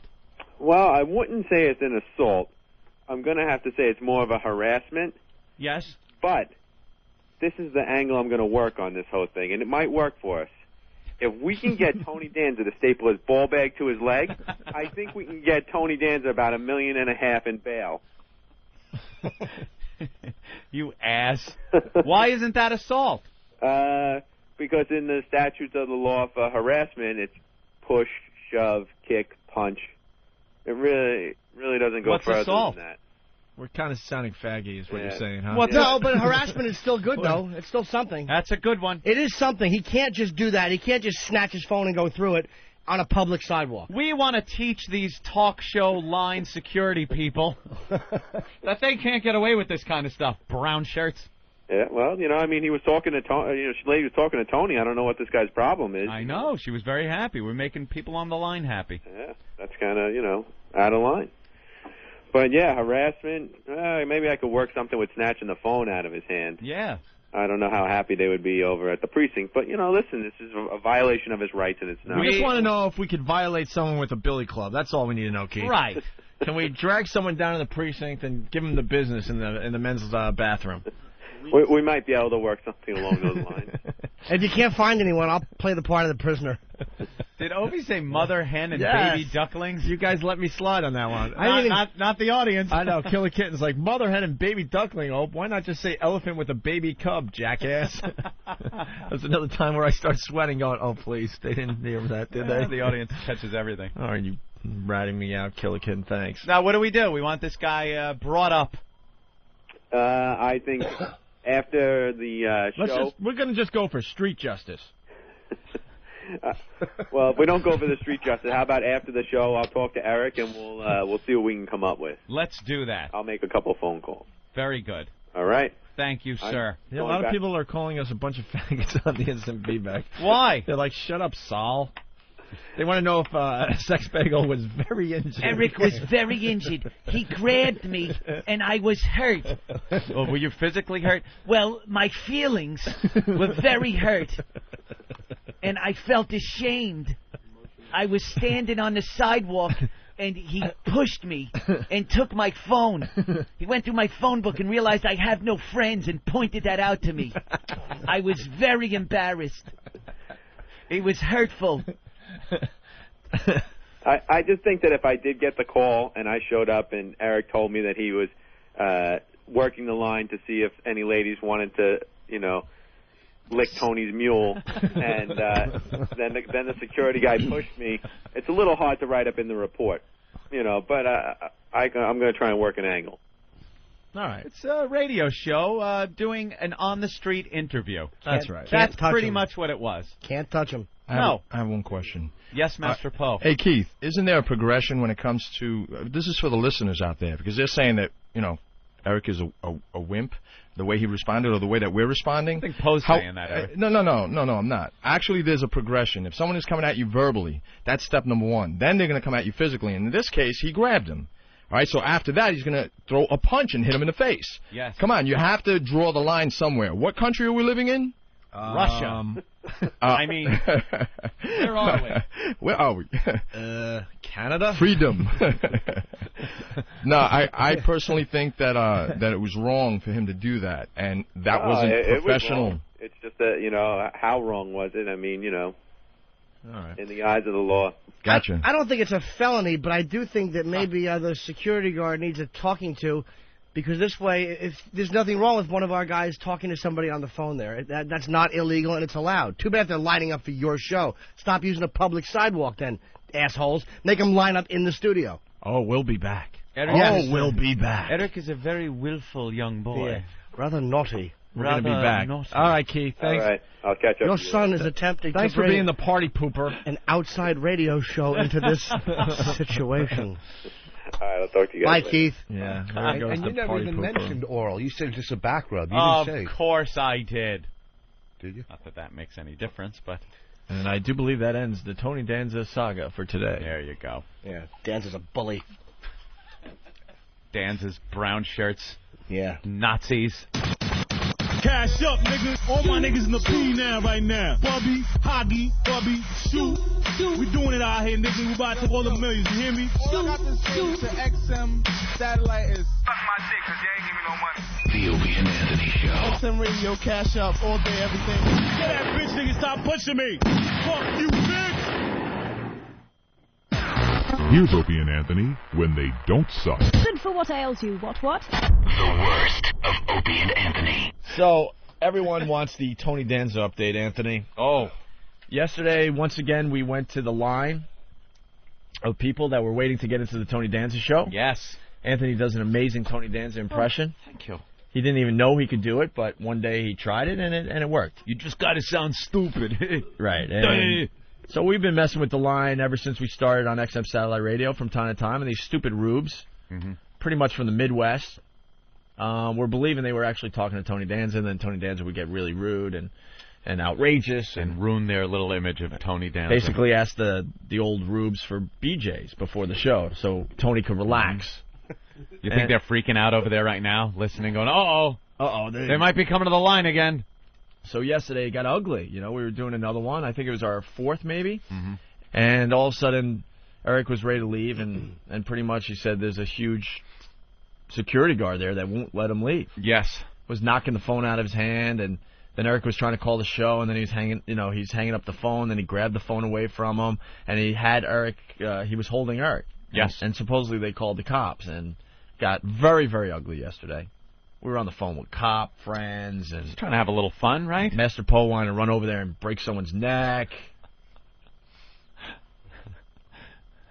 Yeah, he was very, very upset. Let's just say. I've heard he's been told that he's not allowed to call the cops.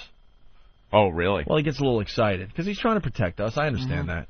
Yeah, that definitely wasn't a 911 type call. So the update, Eric, come in here real fast, or you can talk from there if you want. What? I think he was saying he can't talk from there. Oh, okay. For some reason. Oh, Flaming Steve is taking his place at the helm. Well, for some reason, they can't hear that mic over the air, so... Oh, all right. It's going to be like a sauna after he's in there with that shirt for a couple of minutes. It's like a steam room now in there. So, Eric, I guess we all decided not to press charges and not to call the police and get them involved, right? Are you okay with that? I'm fine with it. That's what I was advised to do, and I agree with it. Advised? So. Really? Yeah. Had a couple of phone calls yesterday after the show, and it was advised that we don't do that. Some police officers? Yeah.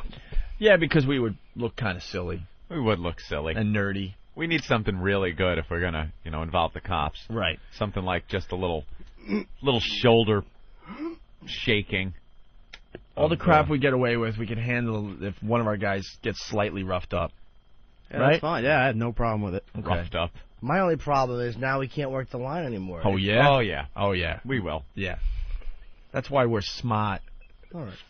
Just when you think it's over, Johnny, you watch what happens next. All right, good. Jason, go ahead. What's up, guys? Hey. Hey, you going to continue the bit? Because that's definitely worth a delay. Yeah, we got some ideas. We might take it to the next level. Sweet. Because, to sit there and listen to those friggin' clowns go, oh, and she's screaming in her shorts, it's just classic. Yeah, I got a backup plan, actually. Sweet. I kind of know that area. I got a backup plan.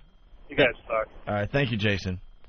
So, yeah, that's the update pretty much. Mm-hmm. And we should go right into the applause breaks. This is one of our favorite things to do on the new show, Anthony. Oh, when we're done with the show here, at the end of the show, we turn on the Tony Danza show. And he comes out, and before he does his monologue, or as he's doing his monologue, we count how many applause breaks there are.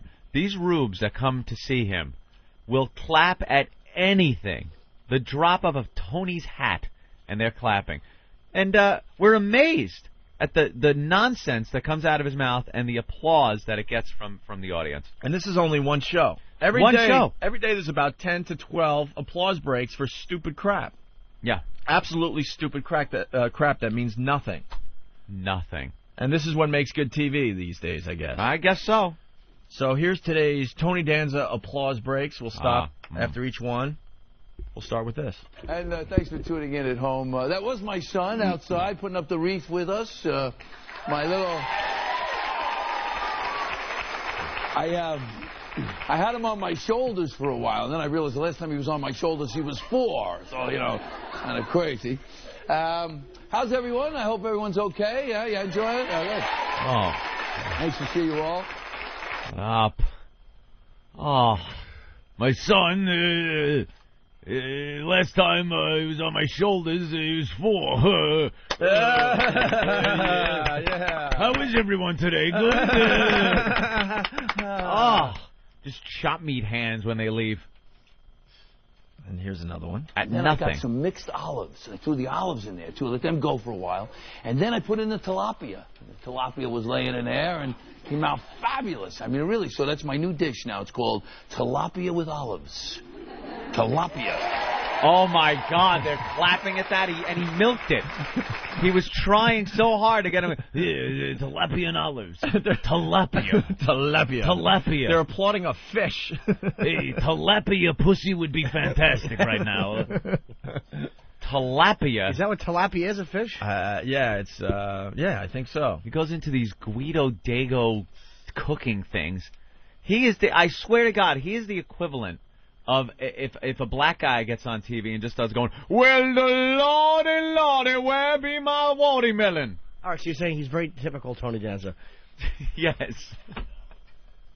He is. He's like, it's so stereotypical Dago WAP things.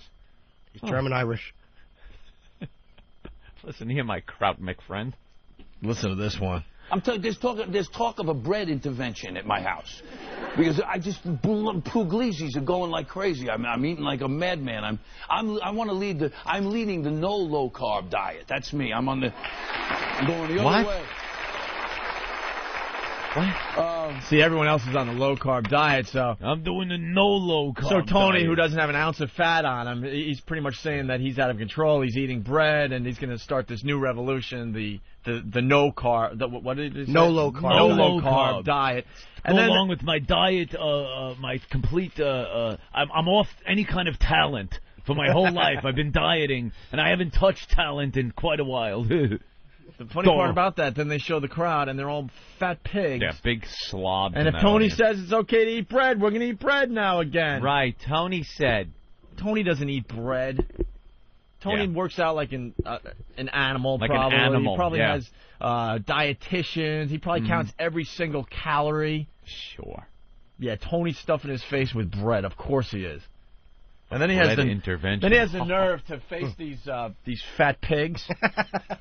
They're all just fat pigs. And when they show the audience shot, and he's trying to tell them that he's gaining a little weight.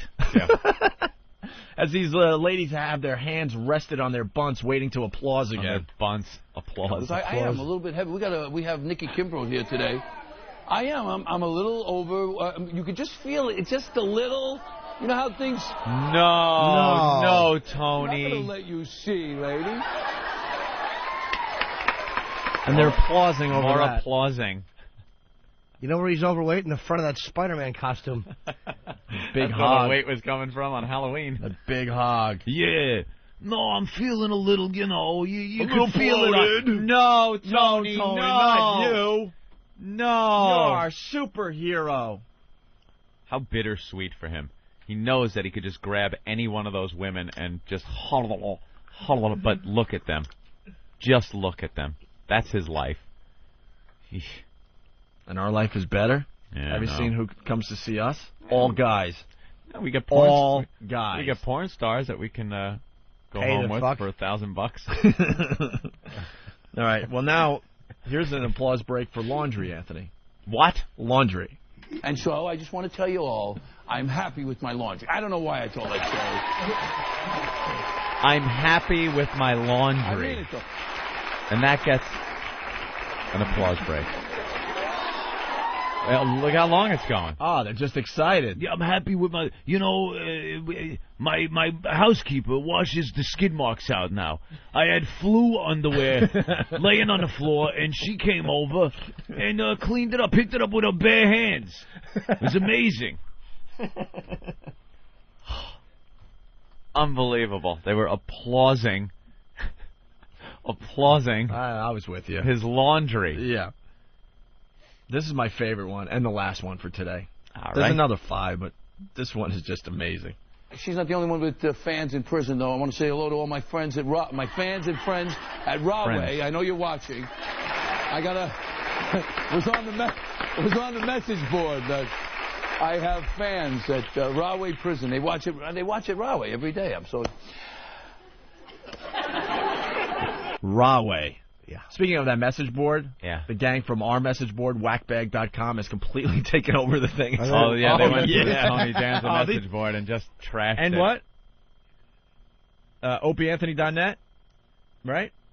Okay, OpieAnthony.net, another message board. They've completely taken it over. Trashed The O&A Tony Army. Danza message The board. O&A Army were a little pissed off how Sex Bagel was treated, so they took it upon themselves. We didn't say it, and Yeah. they just went for a major attack on the message board. You could just see those rubes that want to write, I enjoy your program, Tony. You are one, and they're just being called the C word. Oh, it's just ugly over there right now. Screen names like Norton's Beef Tits. Yeah. That's actually somebody's email name, Norton's Beef Tits. We had Howard Stern's message board shut down because he couldn't take the abuse, and Couldn't now I take it. guarantee the Tony Danza thing is going to be shut down as well. I'm shutting it down. Yes, Sex Bagel. I'll email you guys the links, but I went on there last night to the Tony Danza board. Yeah. They swap recipes. They talk about experiences about sitting in the audience. And, I'm going to go to this show. Let's all meet up at some place before the show and introduce each other. Is that all these ladies. his message board or That's what I ours? was going to say. That sounds a lot like our message board. I've seen the same post on whackbag.com. Hey, you going to Cleveland? Yeah, before the Passion of O&A, let's all meet at Fridays. I've seen it. Yeah, same thing. Why don't we get one of the interns to get some of the better slams from the Tony Danza message board, That'd if be we good. can. So anyway, he's... Why is he thanking prison. He's thanking the gang at Rahway. At Rahway? In between dropping the soap, I guess these guys were listening to watching Tony Danza in the weight room. And he was serious. It wasn't like a joke or anything. He's seriously thanking prisoners. She's not the only one with fans in prison, though. I want to say hello to all my friends at my fans and friends at Rahway. I know you're watching. was on the message board that I have fans at Rahway Prison. They watch it Rahway every day. I'm so. Hey, there it is. Watch my segment about, I'm going to do a segment on making a shank out of Italian bread. For all my friends, they should tune into that one. If there's any trouble out in the yard, you could stab them with a piece of stale Italian bread, huh? Mamma mia. I want to thank my good friend Scott Peterson out there. Had a little trouble, little run-in with the law. I'm not I got a ticket once, so I understand. I want to thank Scott. Thoughts and prayers with your wife and little Connor. Thoughts and prayers. Hope everything works out for you. Yeah, I hope everything goes well. My friends and fan, my friend and fan, Scott Peterson. Merry Christmas to you, Scott. What are you going to get, little Connor? Another cinder block?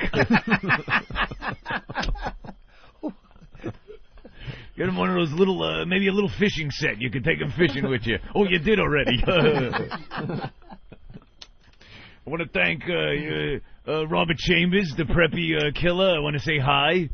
And, thoughts and prayers out to you. A big fan of the show. I want to say hello to everybody at the Cambridge Institution for the Criminally Insane. Got a lot of fans over there. I hear they're replacing shock therapy with the Tony Danza show. That's a good one. And they're complaining. Duh. I just want to say hello to Michael Jackson. I hear he's having some problems. And, also want to say hi to all my good friends and fans at NAMBLA, the North American Man-Boy Love Association. What's wrong with a little man-boy love? Thoughts and prayers. To all the kid lovers. Hey, I just want to say hello to all my shit dick fans. All the shit dicks out there. Thoughts and prayers. Hope the tests come back negative. I hope your T-cell count's higher than my ratings.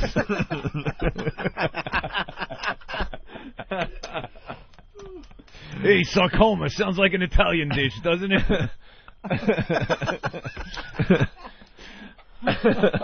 Thoughts, prayers, hello, all my fans. Yeah, why is he thanking Rahway? I don't know. It doesn't seem like a Tony Danza thing to do. No. Really, prisoners.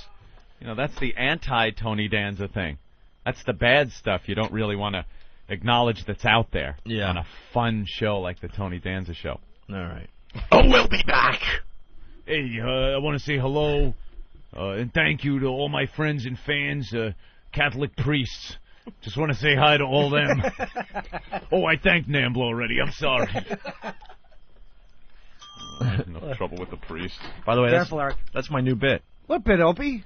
When the devil just pops out of me. I like that. Oh, Tony will be back. Ooh, it's kind of the devil distorts that microphone quite a bit, doesn't he? That's devilish of you. That's what makes the bit good.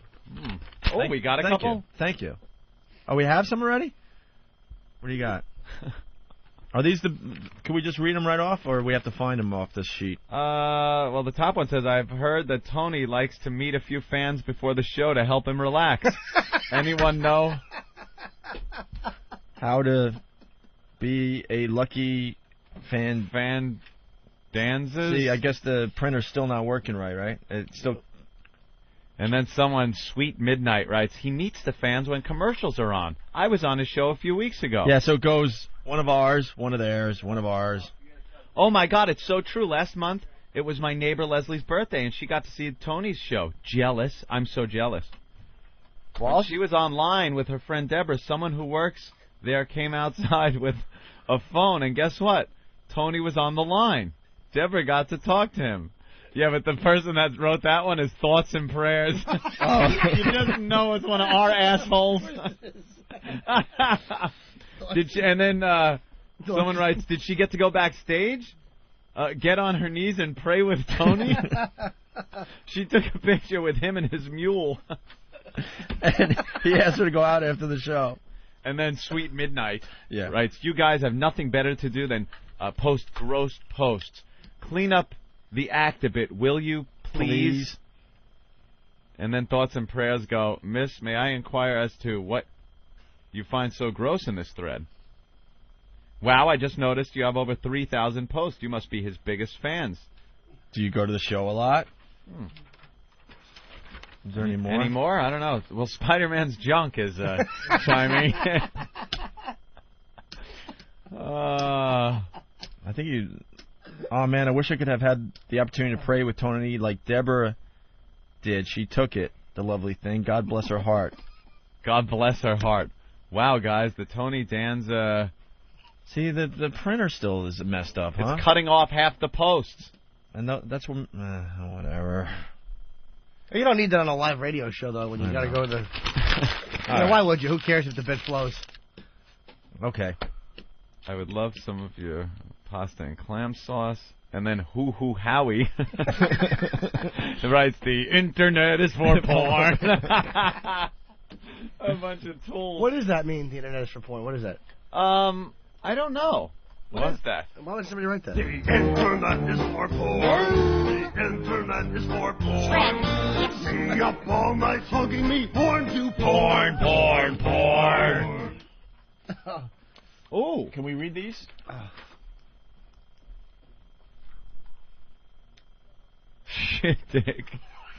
It's Shit Dick's post. Does anyone know if Tony is bi by any chance? I'd really like to. Oh, I wouldn't ever really get the chance with him, but I would love to try to meet him.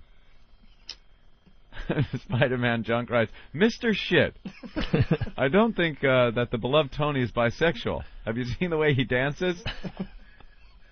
That is pure choreography of a blank homosexual. And then this post by Lil Connor Peterson,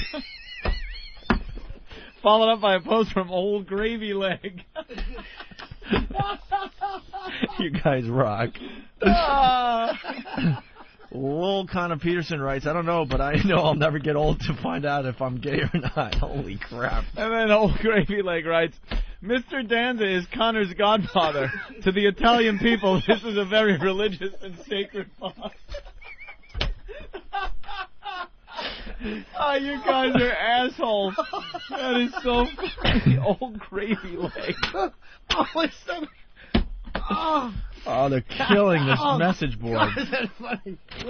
Lil Connor Peterson.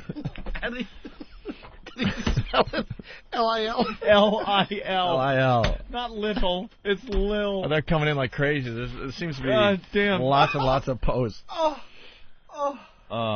Holy shit. What's this one? I don't see any. This is an example of what they talk about when. Oh yeah, these are just the regular people. No, they're just talking about recipes. And they want recipes because they want the Thanksgiving recipes, but now that Thanksgiving's over, they can't get them. Can you print for me recipes? Well, we'll get more as the show goes on. Their names are so goddamn funny. And you know how long that message board is not going to last for long. They're going to ruin it for someone else. We got out with the likes of Shit Dick posting. Can we figure out how to print these up better, or? Oh, I figured out because the bit doesn't flow when we got to try to figure out what they're saying. Godfather. Opie and Anthony, XM 202.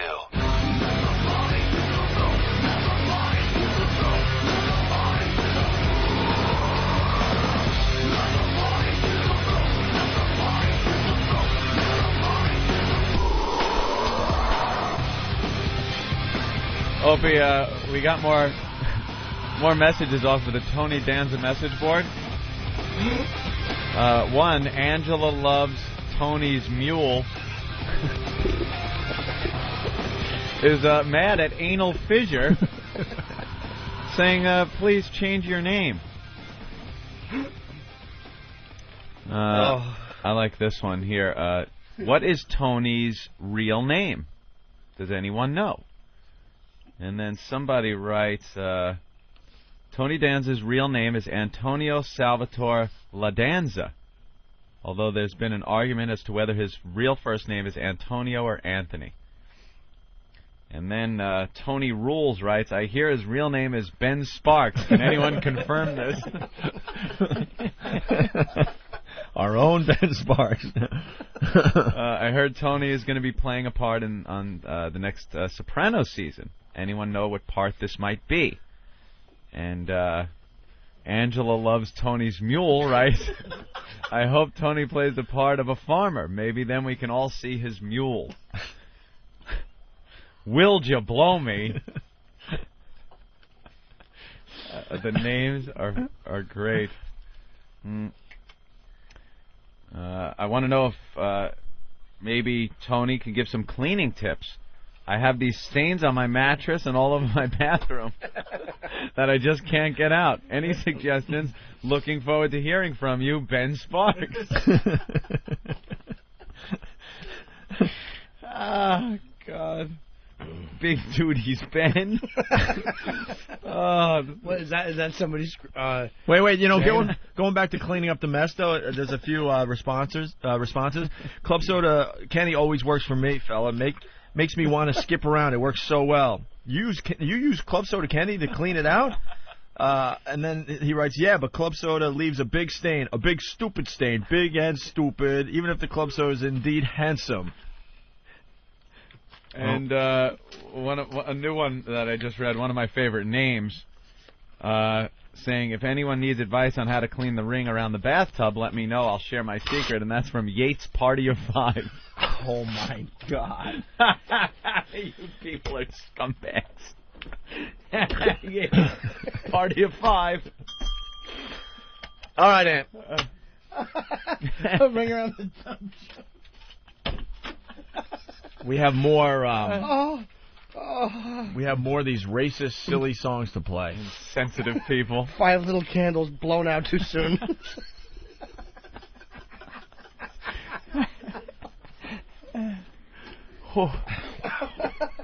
God damn, people are brutal. Love it. We can't even move on because Norton's just laughing his ass off. These are really funny. Oh, they're hilarious. You missed this one, Ed. Oh, I did? When you were reading the thing about, this was from Old Gravy Leg, and it said, this is the one you wrote, hey, Tony, I was wanting to give me some cleaning tips. I have the stains in the mattresses in the bathroom I can't get out. And it says, looks forward to hearing from you, Ben. But then it says, P.S. I have a great recipe for beef jerky that you could use on the cooking segment. It's called Ben's Herky Jerky. Oh, just pick up every little thing from the show. God damn, are they funny. All right. New name on the Tony Danza message board, Tony's Taint. Welcome. Welcome, Tony's Taint, to the message board. This is from Connor Peterson. Jim is obsessed. He said, with the Peterson Dad showed trial. Mom who's the boss. He took her fishing. Oh, my God. Who's the boss? He's turning red. Look at Jim. He's red. That's hilarious. Animals. Complete creeps. The Opie and Anthony Show. Gut busting, ab crunching. Boy, how bad can it get? Have you seen a man eat his own head? Yes. Now you'll get used to it. Anthony spent $300 on fags. Ass clown. Anthony. This is the freakiest show I've ever been party to. It should be illegal. The Opie and Anthony Show. You guys suck! Oh, that talk is crazy. Say, Jim, nice meal. The worst of Opie and Anthony. There's some sexual reference. So they had to give us the talk on Friday. You know, it's the free play week, very important for you guys in the company. So maybe if you could kind of keep it a little more highbrow than usual. And what we told them was, yeah, we'll think about it. Perfect answer. We didn't say yes or no. We'll think about it. Think about it. Which means we will do the show that we know how to do. Yeah, if something comes up, you know, we're going to do it. So then the discussion goes to the show that we don't talk about anymore. How long have we been here? 2 months? 2 months, and we have one of those already? We already have a show that we do not talk about anymore. Eek. and the big discussion was, you guys, we don't want you getting the interns late anymore. Yeah. I can't believe someone has to have this discussion with us. 2 months in. 2 months in. Guys, we are outraged down here in Washington. We could not believe what we were hearing. And as we move forward, we want to make a new rule. You cannot get the interns late anymore on your program. Ouch. Why? I guess they have a problem with that in the work environment. I guess technically they're employees. I don't know. Are they employees? Why can't we get our interns late? That's like a great fringe benefit. If you're shooting for an internship with the Opie and Anthony show, just the possibility that they may get you late is kind of cool. I'm thinking. You don't get that at other places. You don't get that at IBM. No, you won't. Fill in stupid company here. I went with IBM. It's a good one. Yeah, I should have said Apple or something. No, IBM was fine. Those boys down at IBM are counting on us. The Captain Hook uniform. So, I'm never going to say what happened on the show that we can't talk about anymore. I don't know if the intern actually got action. Oh, no, of course not. I have no idea. I certainly don't know if I got any action in the other room after. Don't know that at all. Right. I was looking at that couch, and an intern was in here, a girl was in here, but I don't know what was happening. And quite honestly, after the show, I have no idea what happened. I don't either. I didn't see it for myself. So it's just all talk. I had no idea what happened. I was too busy fielding everyone's phone calls. Oh, my God. Dude, we're screwed, right? Dude, we're screwed, right? I just flashed back to 2002. Dude, what do you think? What do I think? I think we're fired again. Yeah, That's what I think. That was a phone call. I was at the diner, and I called Anthony, and he did say these words, "We are so fired." Yeah. I had to walk out of the diner because we were sitting down, and I had to take a dump, and I swear to God, I was so upset. I'm like, I'm going to shit my pants at the diner, at the table. Just from being upset. Just from being so annoyed in the filthy bathroom, I had to go home. Yeah, so... Ben, could I have the Lysol, please? Did you fart already? No. No. I did not. It's the megaphone. Oh, my God, has bad breath on it? Smells like I was talking with my ass. Oh. I think it's from the onion bagel. Like, I can't talk into it right after I eat an onion bagel. Stop licking the megaphone. That's awful. You ever scrape your tongue with your fingernail and sniff it? Oh, I try not to. No. All right, so that discussion was had. Oh, yeah. Whoa. Smells like the Don Geronimo microphone. Doesn't smell that bad. Who's he? Yeah. Someone from our past or something? I don't know who he is. So we had that discussion, Anthony, and they're like, please do not get the interns late anymore. And little did I know, as I'm having that discussion and saying, yeah, no problem, we got it all under control up here, our own intern was banging one of the porn stars. Yeah. But I guess we could discuss this on the air because it did happen off hours. Right. It did happen when after all the microphones were turned off and the lights were turned off in the studio and everyone went home. It's on and I don't his think own time. It was on his own time, and I don't think it. It didn't happen on the premises, time? right? Didn't happen on the premises. Didn't interfere with his job? No, not at all. So what happened was after the show, or near I guess during the last hour of the show, as Candy's in the studio all hot and naked and stuff, she's like, "Oh my God, your intern Noah is so cute, so cute. I want to do him." Well, you got to give her that. He is a dish. She's knowledgeable. That kid's got a smile on him, I'm just saying. And so I didn't think anything of it, and I just we went across the street, had some breakfast, and I guess at that point you were like hooking up with her or whatever? Yeah, a little bit. Little bit. I want to, I think I should take this time to thank you guys for giving me the opportunity to work at the Opie and Anthony show. How does the intern get to bang the porn star? Well, she took a liking to him.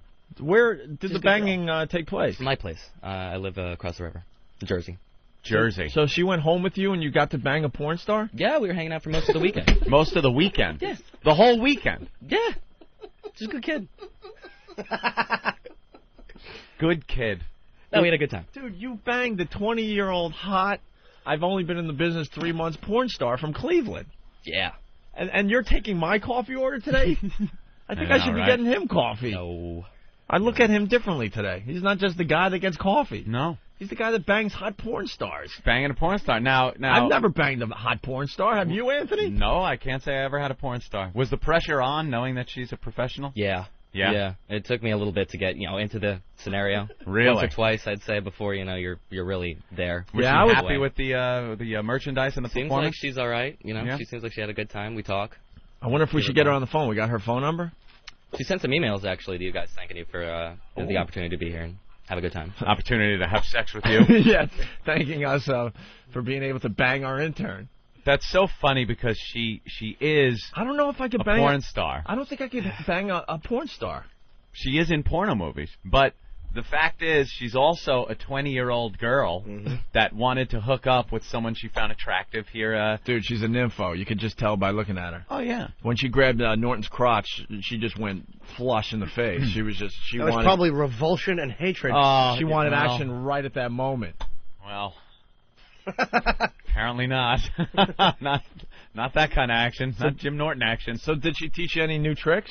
Oh, it was a lot of fun. It was definitely, probably the best sex I've ever had. Wow. Did you wear a bag? Oh, yeah. No, Rookie. we're very safe. Why? You here? Well, no, I we're did very actually. safe. I saw we're her. We're now going out. We're very safe. She had her paperwork in her purse, actually. So, I saw it. The AIDS test paperwork? Yeah, all that She stuff. just... When was it done? Last month. She just carries around her AIDS paperwork? All girls in Not business good. do. Mm-hmm. They do. And you got her number in your cell phone. Mm-hmm. Wow. I don't have paperwork. I just carry around a picture of a girl I fucked 6 months ago. Look, she's not thin. She looks healthy. So it took a while to get into the game because there's a lot of pressure there. There's a lot of pressure there. Of course, you got to look at some of the films that she's been in and the guys that she's with. You're talking, the baby's arm clutching an apple kind of manhood, and then was she open? Let's just say, read between the lines. Was she open to all forms of sex? She was. Yes, she's experienced. Experienced? Let's just say, was there any point in the evening where maybe you were looking at the part on the back of her head? Well, there was a lot of fun things that went down. I don't want to be too graphic about it. But why? I'm just like I'm a nothing. Dude, I'm a little nothing. She's and a porn star. Who cares? Give us the details. Yeah, what happened? No, just pretty much just the basic straight stuff. Did you do the old dirt road? She's an exhibitionist though, and I'm not. Absolutely not. We were going shopping at one point, and she wanted to do something in the basement of a furniture store. No, we think the vestibule of a church is a good place to start for public sex. Wait, you guys hung out all weekend, went shopping and all that? Yeah, a little bit. And she wanted to have sex in public? Like a date, I guess. Yeah, she wanted to do like a some stuff movie. in public. It's like a movie plot. What's going on? They go shopping. But look at me. Did you go to FAO Schwartz and the two of you kind of do the tap dance on the piano keyboard? No? It's sort of the Christmas season, so a little Christmas shopping. No, actually. No? We did not. But Did you sing a duet? Baby, it's cold outside. What the hell? Did you fall for her? No, she's a good kid. I like her. She's a good girl. But no Richard Gere jokes. How old are you, sir? 23 next week. 23. She's 20. Kid. Oh, okay. Yeah. Right. Same birthday as the guy who got hit in the head with a boat, actually. Oh. Yeah. You traded birthdays? Yeah. What's your birthday? We talked. We left her a voicemail. Maybe she'll call later today. Mm-hmm. We'll get her side of the story. But, man, did she have the big O? A couple times. Supposedly 5. But, she's pierced in all sorts of places, so there's not... Yeah, how did those work out for you? Oh, I lost my virginity to a girl with multiple piercings. So Down there? I'm okay with that, yeah. But, do you think the it's orgasms were real? Because, she is an actress, she's technically. A screamer. Oh, wait. I'm not sure if they're still there, but I'm kind of... Why are you taking your pants... Oh, he's not taking his pants off. Wow, wait a minute. You got, scratches and black and blues on your back. She's brutal. She was scratching your back like that? A little violent. Yeah. Wow. That's some yeah, so animal thanks a lot, sex. you guys. Appreciate it. Well, that sounds like a fun time. You're very... Oh, Jesus. If you want an internship with the Opie and Anthony Show... I think I might apply for one. Email bensparks1027@yahoo.com. We get our interns laid. Jeez. What are you panicking about, Ben? Oh, we got her? We're just waiting to get her on the phone here. Oh, my God. This is just... There she is. All right, hold on. I got to do this. Ben was panicking. Yes. Candy. Yes. What the hell happened after the show? Oh, why don't you ask know about that? What? We've been talking about it. Yeah, he just showed us the scratch marks on his back. They haven't healed yet. Sorry about that. And he said you had 5 orgasms. Were they real Plenty orgasms? more than that. Were they real? I said plenty more than that. And they were all real orgasms, huh? Of course. Ooh. And he said that you guys want to have sex in public at a furniture store, or you did, and he said no to that. Let me. What were you guys doing at a furniture store? It was like we were They're shopping already- around they're town. already- They're already shopping for their apartment. Dining room table? We could bang on that. So, Candy, you like Noah, huh? Very, very much so. Oh. I think we got a love connection. How's that going to work out if you're a porn star? How isn't that going to work out? I can come visit. So this isn't something that's, one and done? You guys might see each other again? Oh, we will definitely be seeing each other again. I hope so. This is like a plot for a movie. Porn Yeah. star bangs intern. What are your feelings there, Noah? Are you a little nervous maybe about getting attracted to her a little more? Actually, if you see each other a little more, maybe her lifestyle? and Yeah, her- I thought about it. I thought about that, and Richard Gere jokes aside, nah, I'm fine with that. You whole got a scenario. gerbil in your ass? Huh? Oh, I thought the other Richard Gere. Okay, I got you. Candy, so how does he rate as far as his sexual performance? Excellent. And you've banged a few professionals in your short time, right? Plenty of professionals. And no one knows what he's doing, huh? Noah is absolutely amazing. Did you teach him anything new? Any new tricks? We'll get there. We'll get there? I have only had Wait, you 2 didn't? days with him. How many different positions did you guys Oh, try? no. We're very straight and narrow. Oh. For now. I'm waiting For for now. After the AVN. We'll end up maybe. breaking it, don't worry. What? I said we'll end up breaking Noah, don't worry. Okay, and I guess, I don't know, as far as like how he rates with other porn stars, is our boy packing or what? He is very, very well endowed. Oh! The mule update. Wow. I'm like blushing. I can't take this. All right, well. You have some blood that can go to your face? Some left in that body of yours? Wow. Oh, all right, well. So it looks like you enjoyed your time in New York there, Candy. Very, very much so. And you pretty much spent the whole weekend with Noah. Yeah, so up until the time I left, I was there as much as possible unless I had to work. Unless I had to work. Yeah, that. What kind of work did you have to do in New York? Well, what kind of work do you think? Wow, so wait a minute. She was at your place, Noah, right? And you guys are hanging out, shopping for furniture, having sex, and then all of a sudden a beeper or phone goes off, and she goes, I gotta go to work. I gotta go. So you go, bye, honey, and she leaves, and then she comes back how much later? An hour or two. An hour or two later. About hour and 20 minutes, I'm thinking. 10-minute cab ride and to and fro. Have you made a romantic path of rose petals to the shower for her to follow? Sometimes they just talk the about rose football, petals, Anthony. The rose petals were from the front door of his apartment right to the shower. Right to the shower. And then, but sometimes they just talk about football. Yeah, that's what I heard. It's just oh my God. Hanging out, having a burger. What kind of furniture were you shopping for? Mouthwash and a bidet?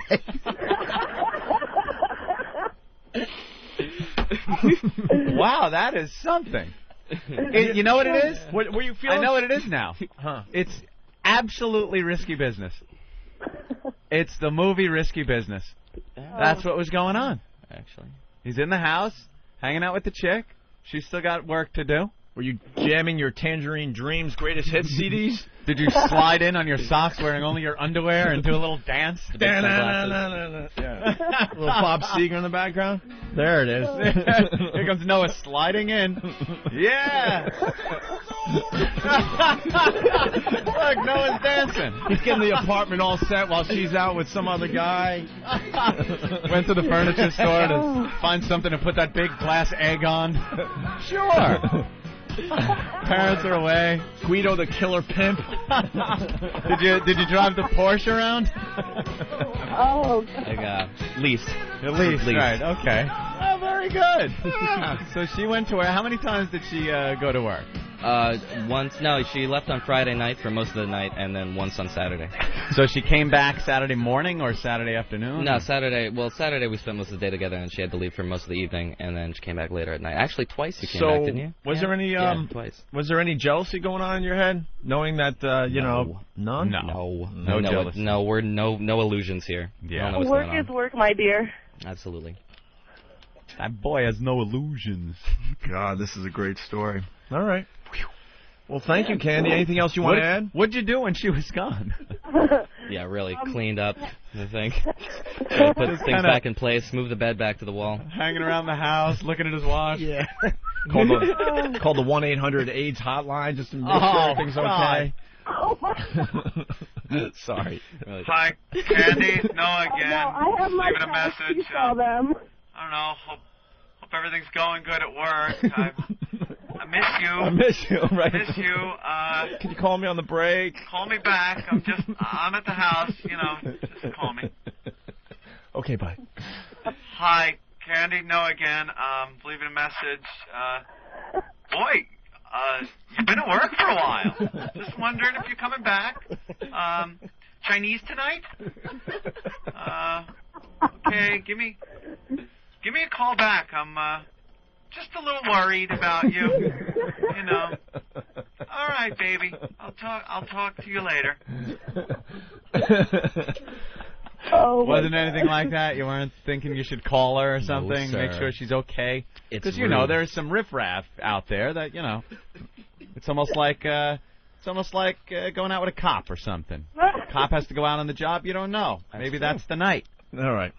So. Well, thank you, Candy. We might call you back, all right? Because this story's still developing, obviously. Perfectly fine, dear. And we're still looking for midgets for your porno, okay? Please do so. And I will talk to all of you soon, and have Noah call me when he gets a second.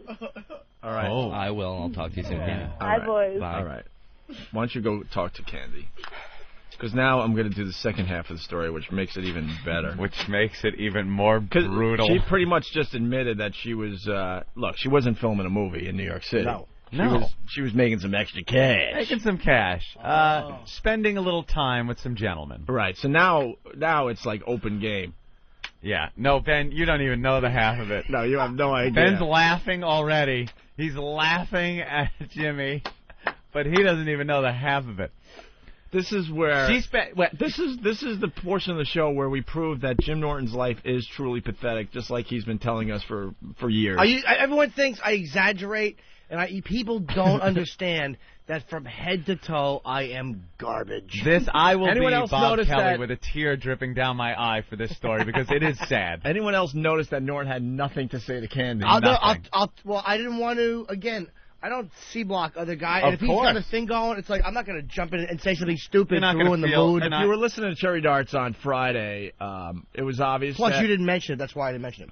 Yeah, I know. Well, now it's time to mention it. We were going to mention it anyway. Oh, yeah, You kidding me? I figured. I wasn't going to let this one slide. You no shouldn't. effing way. So it was pretty obvious that a lot of people took a liking to Candy because she's young, Right. she's hot, she's only been in porn a few months, and she's obviously willing to do anything. She's obviously a nympho. She took a liking to Noah. But there's no secret when a girl comes in here, Norton will kind of feel these girls out and also feel them up. Oh, cut it out, Hope.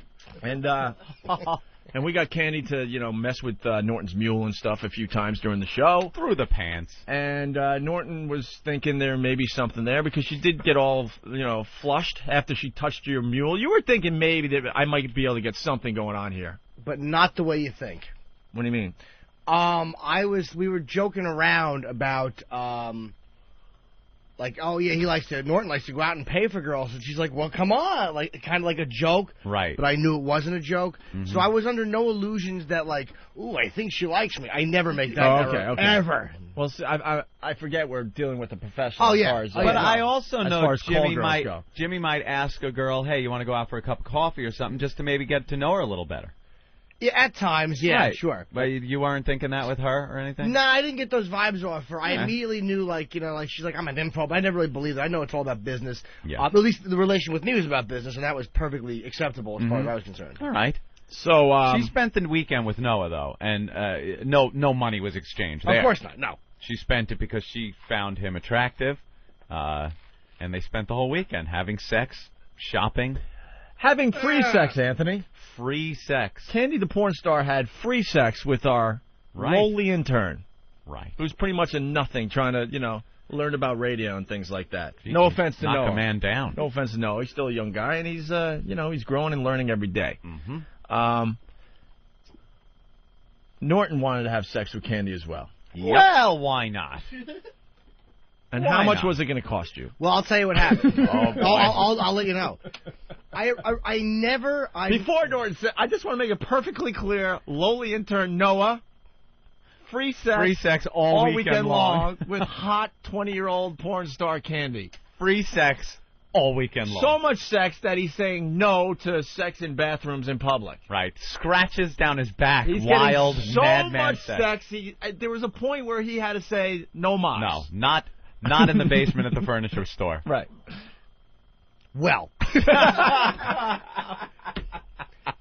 as the day was progressing, she was indicating that she liked Noah. You could tell that she liked him. Yeah. And so I was going to ask for her number just to conduct some business. Uh-huh. But him and her were kind of talking, and to me that would have been like a C-block move. Not that she would have went for me over him, but that kind of adds a bad vibe if you're in the studio and everybody's like a vulture. Sure. So it was like, let it go. I'll talk to Joe later and see if she maybe wants to talk to me later. But I didn't want to make her uncomfortable because she seemed to have a vibe going with Noah. I'm not a blocker. Right. I hate cock-blocking guys. Absolutely. So I talked to Joe after. I'm like, hey, man, just call Candy. I would like to talk to her if she wants to. If she doesn't, tell her it's cool. No one's uncomfortable, whatever. Just give her my number. And so he talked to me like hours later. So much for not whoring, by the way. Remember, I know, I'm a weak man. But remember I wanted you to were feel swearing it out. off that? Wanted to feel it out. So Joe calls me and goes, look, man, I don't know the deal. She said you could call her. He's like, I really don't know if she likes you or not. I'm not sure. I'm like, yeah, no problem. He stayed out of it. So I gave her a jingle. And called her up. Right after she got back from good old New Jersey. And I'm like... when did you call her, like, exactly? What day and time was it? It was Friday. It was sometime she had just come back into Jersey, obviously from having a lot of free young sex. I'm trying to think what was happening while you called her. Was she actually with? No. I believe she answered the phone. Just had free sex with him. Free sex and left. with she our probably intern. got the call from Joe, knowing that I wanted to talk to her, but probably couldn't jot the number down because her mouth was all full of young intern mule. Young intern mule. Without a thought of a buck in her head. Not a thought of 15 years slaving in this motherfucking business. Not one thought. Not one thought about a social life thrown out to be good in comedy. Not one. Why would you think about that when there's abs and a smile?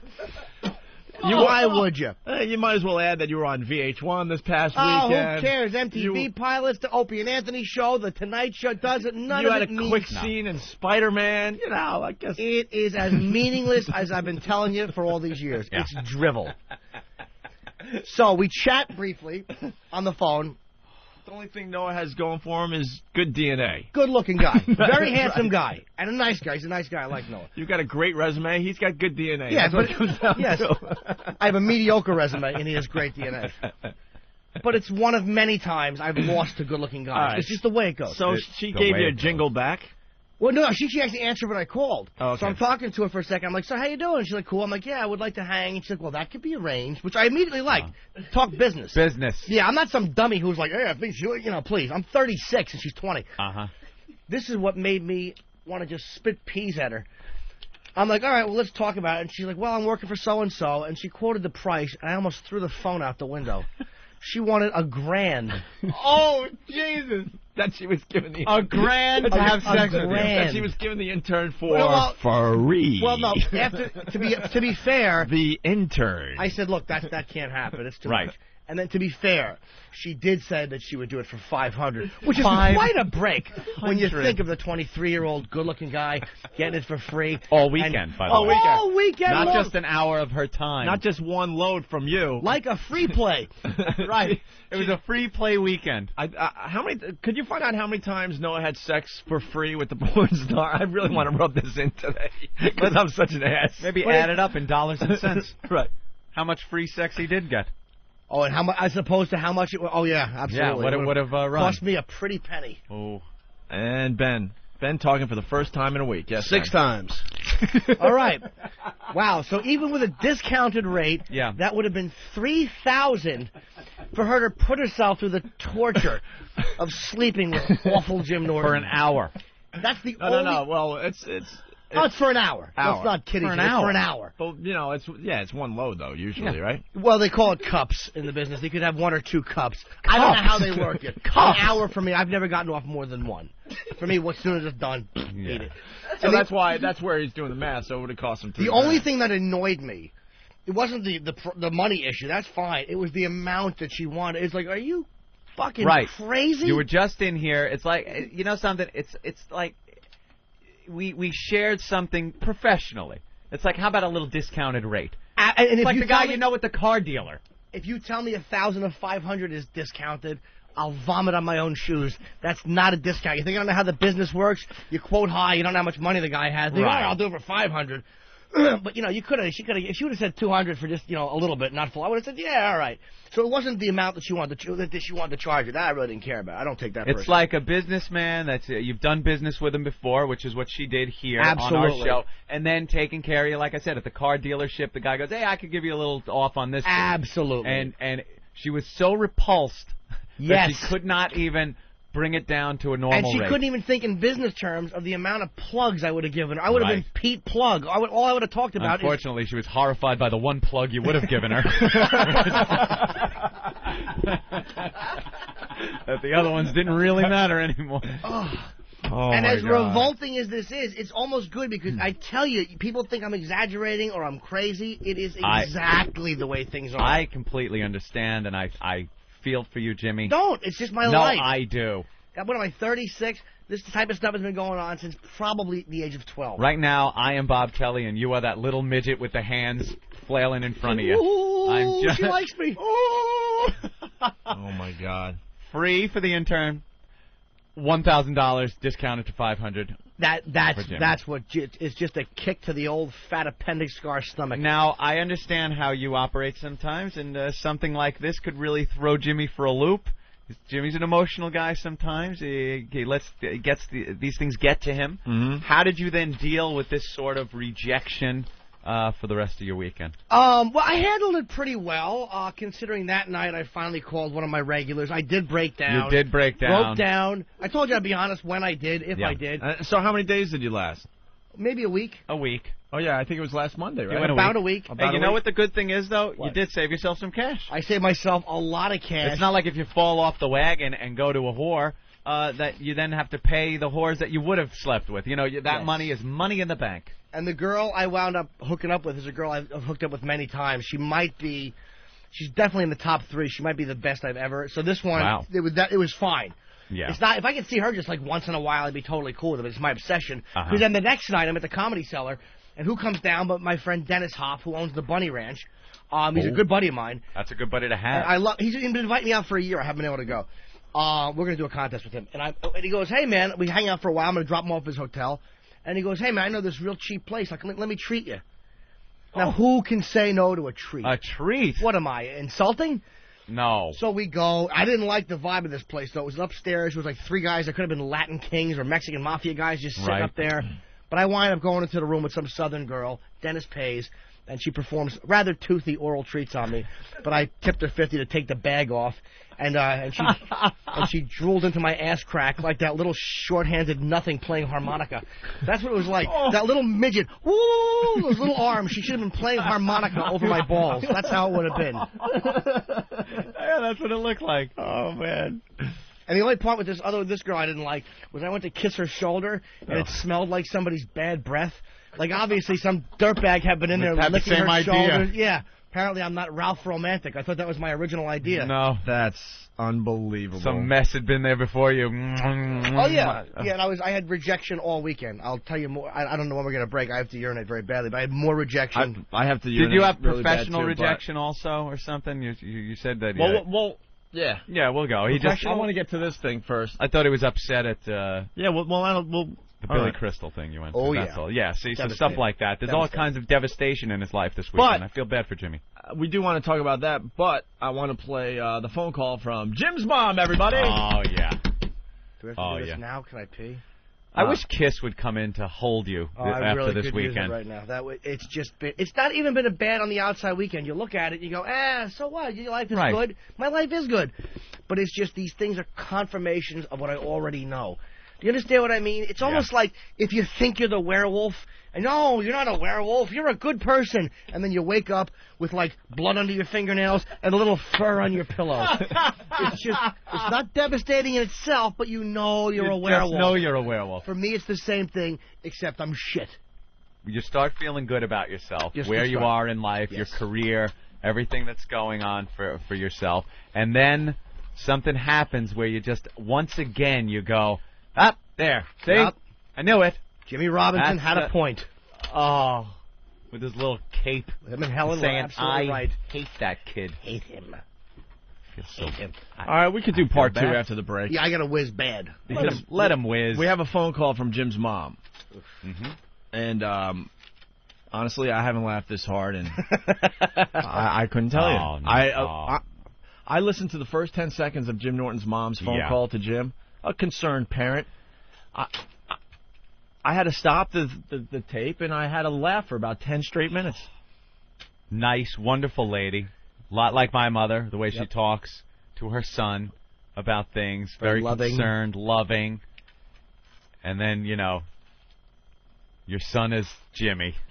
Or your son is the guy that made a couple have sex in a church. Yeah. It's just those instances where your mom can just remain so sweet, trying to guide you, and you're just a piece of crap. Well, as a parent, how do you acknowledge to yourself that you did your best, and the thing that you sweated for your whole life still likes to lie on the floor with bags and have his chest shit on? How do you accept that as a rational, loving parent? Don't. You put it in your head and you try to twist it into something else. Yeah, that's got to be a real be a real downer. Your mom left a message on your machine, and she's just casually talking about your whoring. Yeah. It's just amazing. That a It's just mother amazing. has to do that. That a mother has to do and that. it's the same tone, like, I'm worried about you, Have you been studying for the SATs? Are you eating enough? Are you Eating getting enough enough? sleep? Are you taking your vitamins? It's that same tone, but she's talking about whoring with her son. Oh. It's unbelievable. The only reason we're not playing it here is because, like Jim said, I have to take a leak like you wouldn't believe. Let's go together. Where's the promos about us celebrating the female?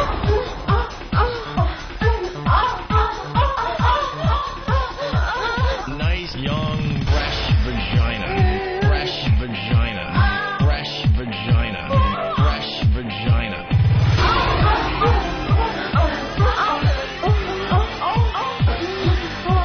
The Opie and Anthony Show. Yes, you did a good job on that promo.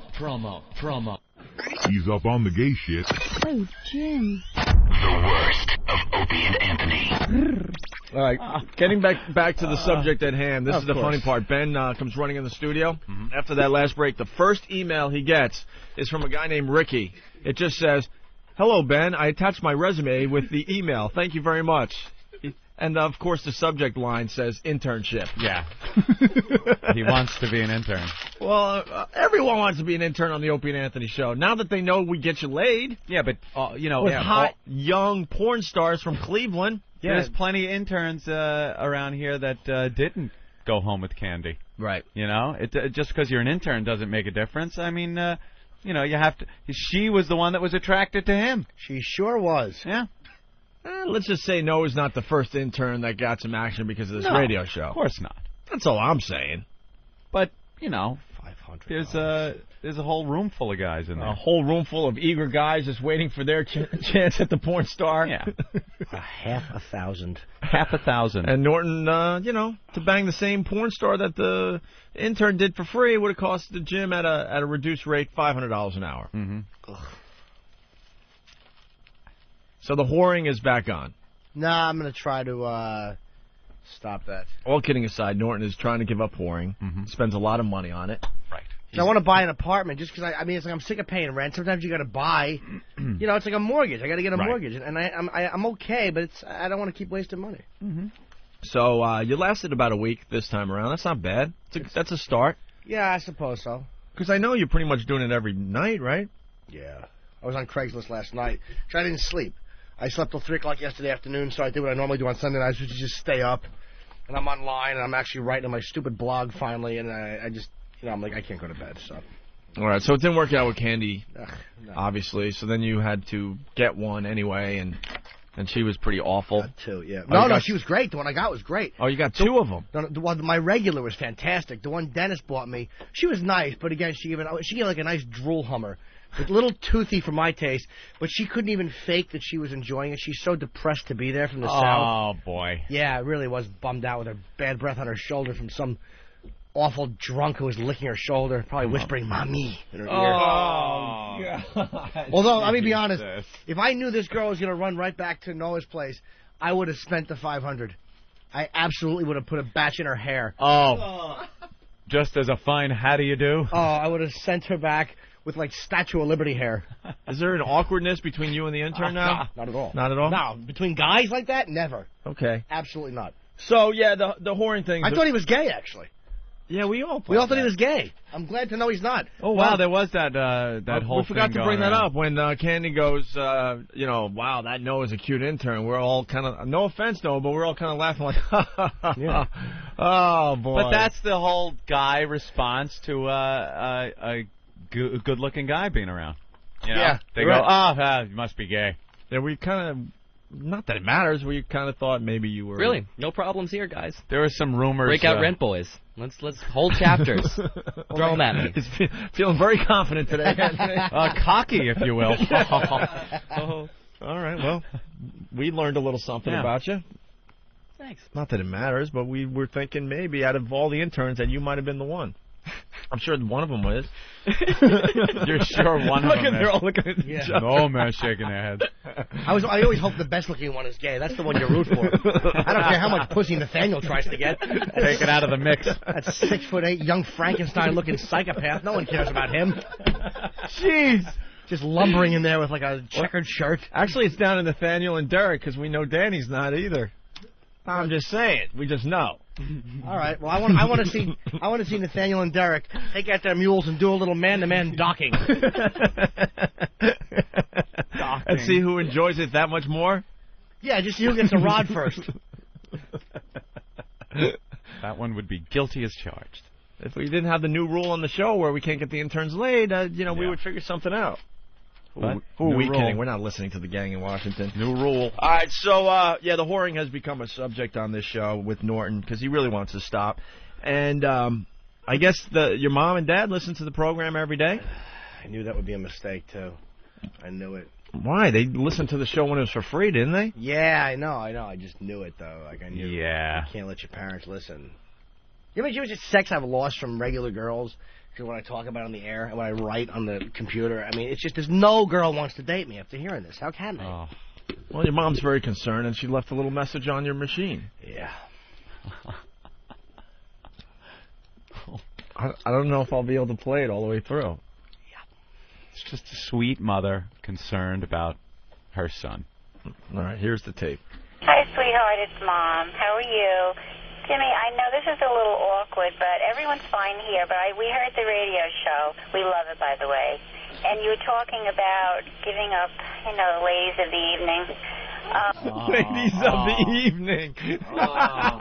This is where I stopped the tape earlier. I'm going to lose it again.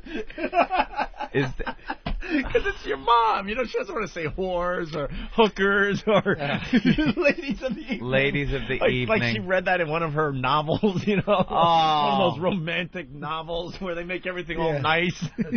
Yeah. Oh. I know you're trying to give up partaking in the world's oldest profession. Is there any guilt on your part about what your parents have to think?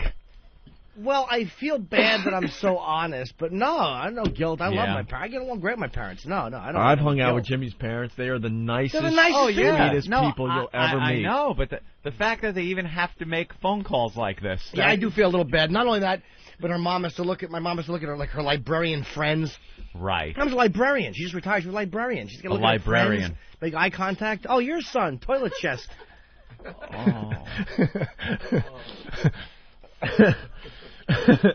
gotta start this over again. Yeah, let's. Hi, sweetheart. It's Mom. How are you? Jimmy, I know this is a little awkward, but everyone's fine here. But we heard the radio show. We love it, by the way. And you were talking about giving up, the ladies of the evening, which is a wonderful thing. But you know what? Dr. Phil always says replace something with something. Dr. Phil? How does Dr. Phil get into this? I don't know. I don't know. Because she's a mom. She watches Dr. Phil. She picks up some tidbits of psychiatry and decides she's going to help her boy. I have to know what Dr. Phil says about weak-chinned man with fat tits and prostitute habits. What does Dr. Phil say about that? What would Dr. Phil say there? Mom? She gets her advice from Dr. Phil, and she's going to pass it along to her little son. Little Jimmy. Get off those ladies of the night. It's a good thing. Keeping it positive. Jimmy Robinson and Helen say that if you want to replace something... God, am I an ass? You want to replace Monster Rain. Which is a wonderful thing. But you know what? Dr. Phil always says replace something with something. So I was thinking, you have that nice gym downstairs. And, just for like 20 minutes to half an hour and you would feel better. Use that. And also there's gyms in New York you could go. Oh, she's trying to kill two birds with one stone here, isn't she? Yep. Oh. There's gyms in New York. The nice gym you have downstairs. You have a nice gym downstairs. Instead of banging a hooker for 20 minutes, why don't you jump on the treadmill? Anything could have been downstairs. Zarqawi's beheading equipment. You could go down there, just lop off the head of an imperialist. Just, replace it with something. Yes. Oh, man. I'm going to be laughing in my sleep tonight. Dr. Phil. Could go. You could exercise, and you would feel a whole lot better. You'd lose a little weight, you'd tone up, and you relieve, tension and stuff, and you'd be meeting other people. I don't know, honey. I just thought it might be a good thing. I'm sorry. I'm interfering, I know. I'm thinking of you. Nobody... You could work out, tone up. I wouldn't have to be embarrassed to be seen with you. Yeah, maybe you could not look like Philip Seymour Hoffman in Boogie Nights when you wear a half shirt. She's telling me to tone up. Let's translate that. Maybe if you got on the gym, Noah wouldn't have gotten a fucker for free, fat tits. That's what she's saying. Maybe if you had a little stick-to-itiveness, you wouldn't have to cough up 1,000 or 500. Oh. Get off the hooker, get on a Bowflex, Mom. And she said you can get rid of some energy, which I know what she's saying. Like that energy I have that goes into bad things could be used for working out. Lifting a barbell. Tone up a little bit. Lift dumbbells, don't fuck them. That's what Mom's trying to say. Pick up weights. Don't lose it because you have AIDS. I'm drooling. Oh my God. Holy S. Oh my God. Oh. Try the clean and snatch, not the dirty snatch. Do some rowing, not hoeing.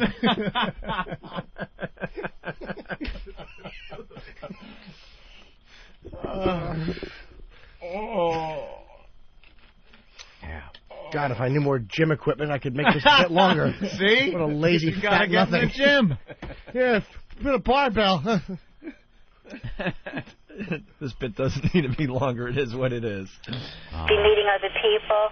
I don't know, honey. I just thought it might be a good thing. I'm sorry. I'm interfering, I know. I'm thinking of you. Nobody knows I'm calling.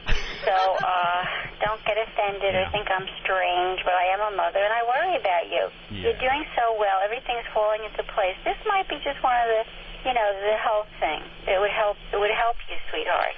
Well, anyway, that's it. I'm not going to go on and on. I know it's not my business. But anyway, I love you, and I feel I can interfere because I'm your mother. I'm taking special license. But anyway, we're looking forward to seeing you at Christmas, and I really hope you can make it. And anyway, don't be mad at me, okay, sweetie? I love you. Talk to you soon. Bye-bye. Everything's falling into place except for, your penis and that candy girl. But everything else is falling into place. Your tits are falling onto your stomach. Your ass is falling onto your thighs. Don't worry about Candy. After all, she is a whore. So what that Noah's got a better smile and better abs? You can always go to the gym and tone up. I wonder what Dr. Phil says about me eating a bullet. No! Oh, Jimmy. I have such nice, normal parents. They're unbelievable. They're just they nice, really are unbelievable. normal people. They just want to spend time with Jimmy, and Jimmy blows them off. I don't blow them off. I just, I lived at home till I was 30. I feel bad. I'm a bad son.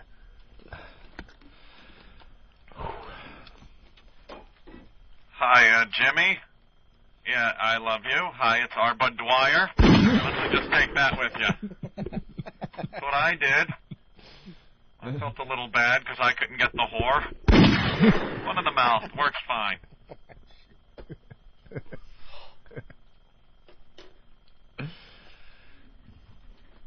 Hi, Jimmy. Kurt Cobain. That'll take care of everything. Oh, that is really awful. They're very uncomfortable. I'm just devoid of worth. It's nice, though, your mommy calls you like that. Yeah. To talk about whoring. My parents always leave me nice messages, How are you? It was just when she said ladies of the evening and then Dr. Phil and tone up. Tone up. You could tone up. Yeah, read between the lines. She's almost saying, look, I understand why you have to go to whores. Do a sit-up.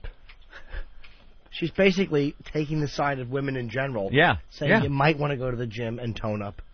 That, you read between the lines. She's being nice because it's your mom and she loves you. Yes. But really what is being said there is, look, you disgusting pervert. Why don't you go to the gym? Get your mind off the whores for a second and pick up something besides a sandwich. That's what Mom is saying, but she says it in that nice mom way. In a mom Dr. way. Phil, do we get rid of something, replace something, which is, what I want to do.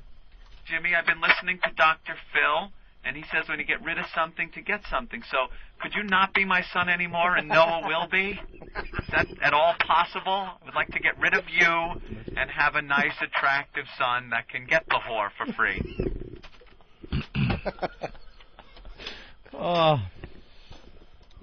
Noah coughs and he works out his ab muscles. It really is depressing. It's just coughing into a six-pack. Probably stretches. He has that little V going down. The little V that goes under the abs, over the pubis. So that way all the whores for free can say, hey, where is it? Yeah. Just follow the V. Oh, Noah, I should be paying you. Tee-hee-hee. Blah, blah, blah, blah. Oh, wait a minute. It's that Jimmy Norton on the phone. $2,000, fatso. Yeah, no, he's gone. He shan't be calling back. Why shouldn't I charge him? He has a string of Peloponnese. God, am I worthless. Oh, Candy. In the groove. Opie and Anthony. Do some push-ups, fatty. This is the best show ever. The Opie and Anthony Show. Here's Opie and Anthony when they're not awful. Okay, terrific. The worst of Opie and Anthony. No more of that. It's bad for you. Hey, do we have an update from Noah? Are you still banging Candy, the porn star? Oh, she's back in Cleveland. I'm hearing that there may be an update, and this is kind of a soap opera, the Opie and Anthony Show. I guess if you're just tuning in the program, well, God, we're seeing the numbers. A lot of people tuning in every day, Anthony. Mm-hmm. So maybe a lot of people don't know that.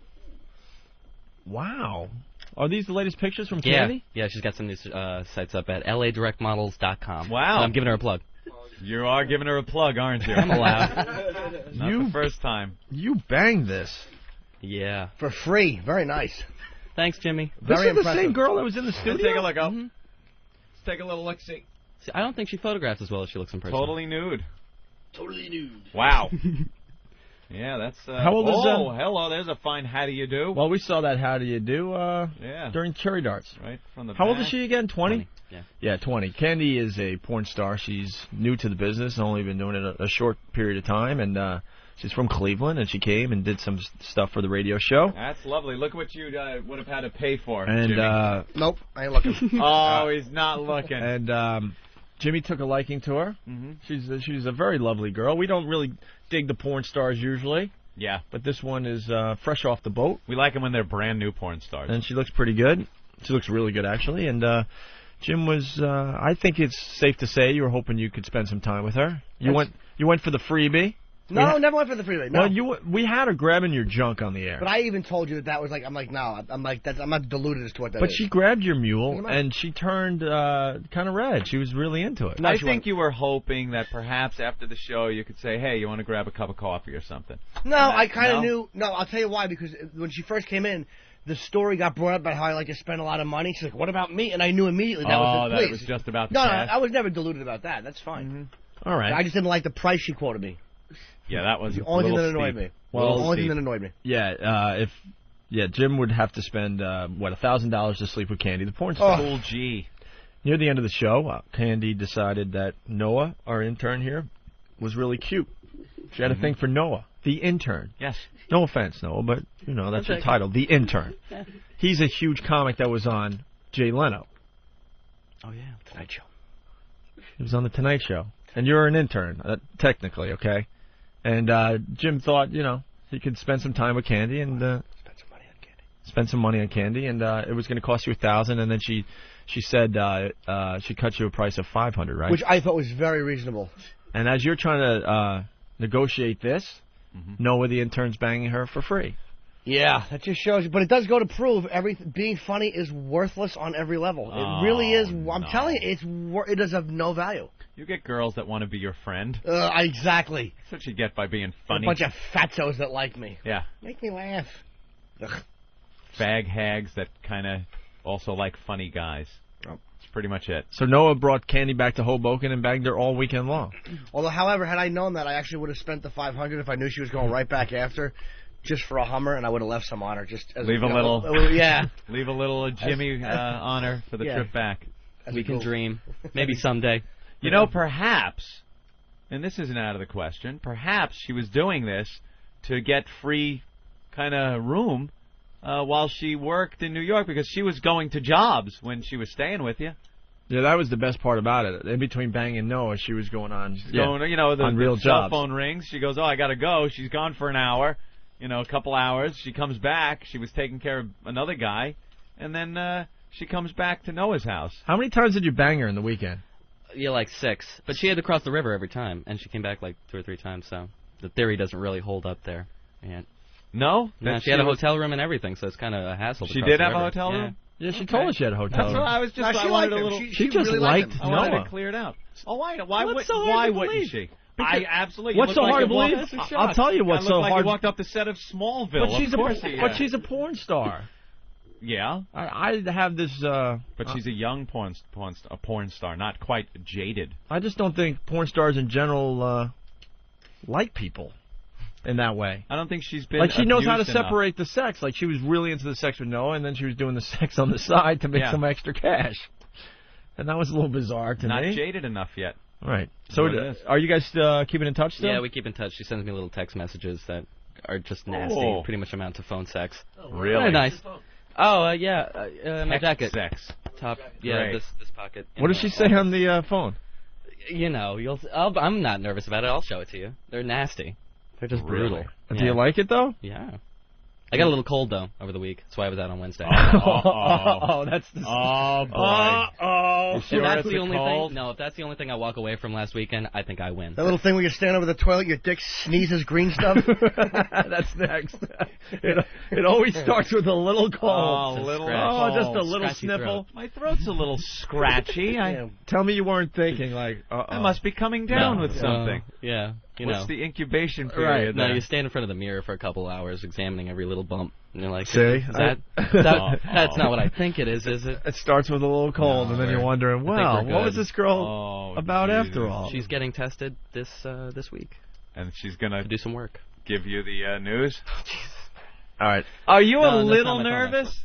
No. Are you a little nervous about this, Noah? I mean, her test is coming in, and wait, That's not age. There's no age. It wouldn't be that fast. It doesn't work that fast. Wait, no. Can you tell? Does it take like a while to show Takes up? about 10 years. Well, no, I mean like to show up in a test if you do a blood, the HIV thing, not the. Look at he's asking questions. Oh, I don't what know. stupid thing did you do, assuming it was okay? We're Oral fine. sex? Yeah, well, some of that. You had some oral, right?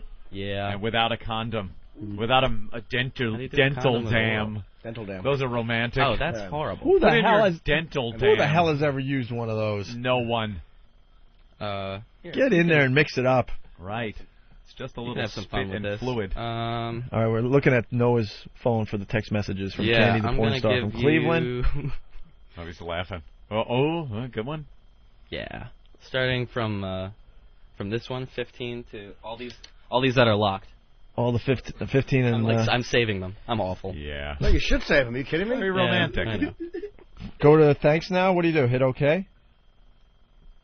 Yeah, that's one and up. Thanks now. The rest of my day will be filled with thoughts of you, wet and soapy. No, that's never mind. Water running down your body, dripping onto so many places I'd like to be touching. Wait. Damn you. What, did you shower in front of her or something? I think it came up in conversation. And All right, how do I go to the... do I get go it to back out O'Reilly? and go to the next Go to 14? Bill O'Reilly? Like to attack you with a loofah, A Noah. loofah in the shower. I want to read all these because it'll drive Norton nuts. No, it won't. Yes, it will, a little bit. Who are you kidding? Your dick filling my mouth. I start slowly, then wrap my lips a bit tighter, sucking harder, allowing you to slide into my mouth deep and quickly over and over again. Are you reading something or just talking to Noah? Yeah. He's still searching the text. Yeah. Oh, you want me to read? Okay. You tense slightly and arch your back, grabbing my wet hair, forcing... Bill O'Reilly.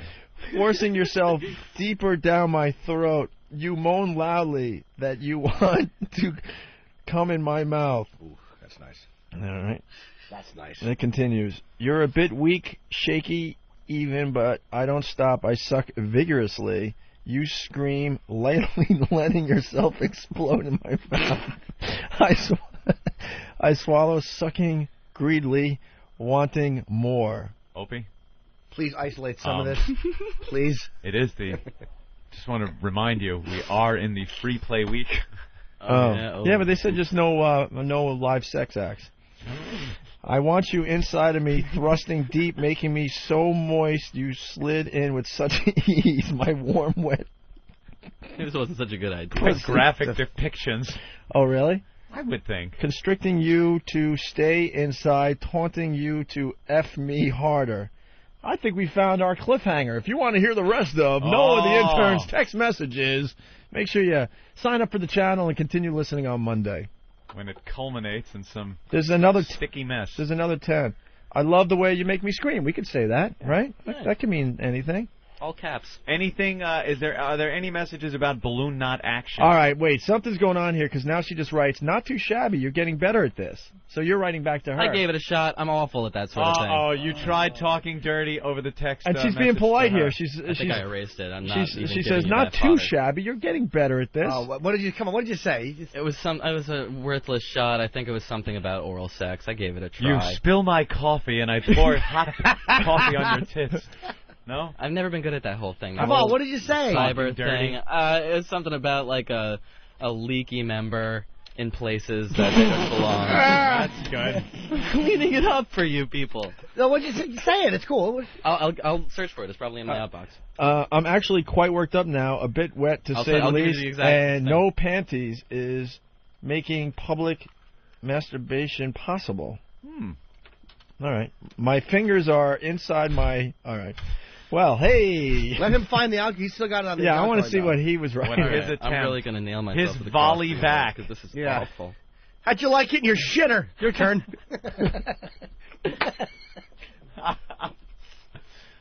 Yeah. All right. You ready for this, you sons of bitches? I would kneel over you as you lay on your back, running my dick over your lips and down your breasts, dripping all over your swollen pussy.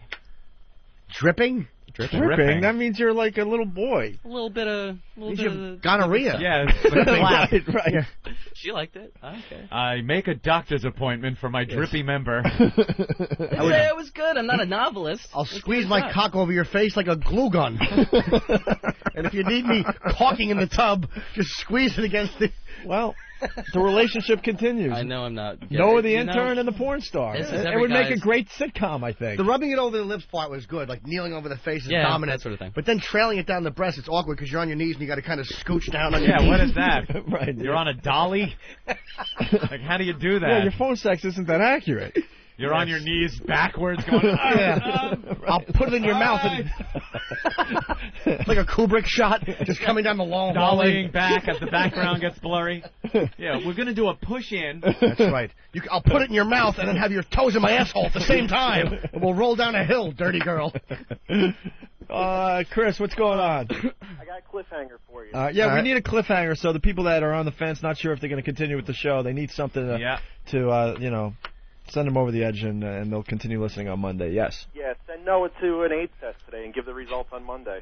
Oh, Noah's AIDS test. Well, now, the chick is getting an AIDS test. Yeah, that's my test, too. Yeah, that would pretty much be his test. All right. Can we get those results? I'll tell you. I don't care. I'm sure she's going to let you know. Well, you'll know on the next text message if she starts to say, like, I can't wait to suck your cock in the hospital. I'm sure she's fine, dude. Yeah, it's not a cliffhanger. She doesn't have AIDS. Yeah, exactly. I want to come visit you again before you lose too much weight. The cliffhanger here is if I'm ever going to get laid by a real girl again. This is every guy's fantasy, but it surprisingly doesn't play well with the ladies. Who cares? Because they're intimidated. They know they can't do what a porn girl does. Regular girls can't. No, I live with two girls. They're my roommates. So why? Of course. What do you expect? Wait a minute. You brought the porn star back to the... Oh, wow. Wait a minute. I want to hear what Jack Tripper has to say here. Yeah, exactly. Yeah. You live with two girls. And how old are they? They're my age. Nothing sexual, really. Are they about them. attractive? I grew up with them. But what were they saying when they saw the porn star walking around? Oh, they did. Oh, well, they heard it. They heard the event and the action. I introduced her to some of my friends. My one friend was sick, and we just ruined her whole day. She was trying to nap. Never happened. All of your friends are girls, by the way. No. I'm saying, like, that's all I'm hearing. No, so you guys are just banging and not being quiet at all? Yeah, I got calls from my downstairs neighbors that were like, who are those guys? You know what? I guess if you're going to bring a porn star home, I think you want the whole neighborhood to know. Do the whole show, right? She's a screamer. They're going to look at you. They're going to look at you a lot Really? differently when you're doing your laundry in the neighborhood or picking up your Chinese food. Yeah. With respect. From you guys, Nice. not from the ladies. They don't like it. Because again, that's everything that they're not. A little threatened. Women try to be sexy, but porn star is sexy. Women in general try to do that, and to be measured against that, they can't hold up. Text message. As you take out the garbage bag and put it in the trash. That's like their sexy line. As you wash the car and go shopping. Yeah. Oh. I'll wear a little house coat and flip-flops for you. Yeah. Yeah.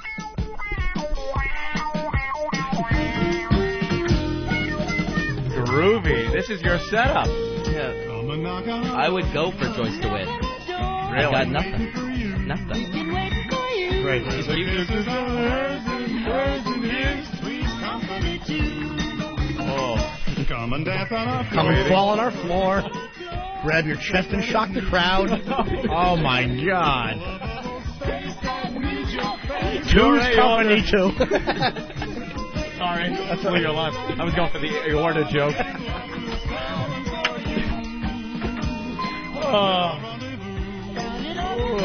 Cancel our series, too.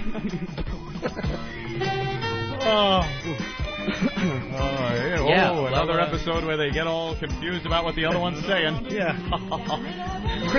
Chrissy said she's positive. That'd be like the 2000 version. Three's Company. I heard her say she's positive. All right, Noah. There's the update. He's still cliffhanger in touch with the porn star. Put like a time-lapse camera on my dick. See what goes on. See what rots on it. Yeah, it's cute. Good luck to you. Thanks, guys. Sure he's fine. Of course he is. I wouldn't even have worn a bag. That's the difference between me and him. Yep, you wouldn't have. No, I would have laughed at it. Yeah, but he won't use you won't use a bowl from the kitchen here. It's not fucking the bowl. Exactly. Just eating out of it.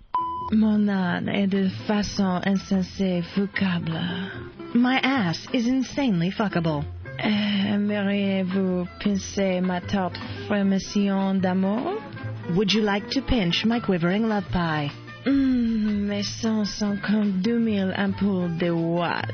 My breasts are like 2,000 watt light bulbs. Aimeriez-vous jouer l'air dans Tokyo? Would you like to play Tune in Tokyo? Seulement Opie and Anthony pouvant satisfaire mon besoin pour la géante palpitante, la viande d'homme américaine. Only Opie and Anthony can satisfy my need for giant, pulsating American man meat.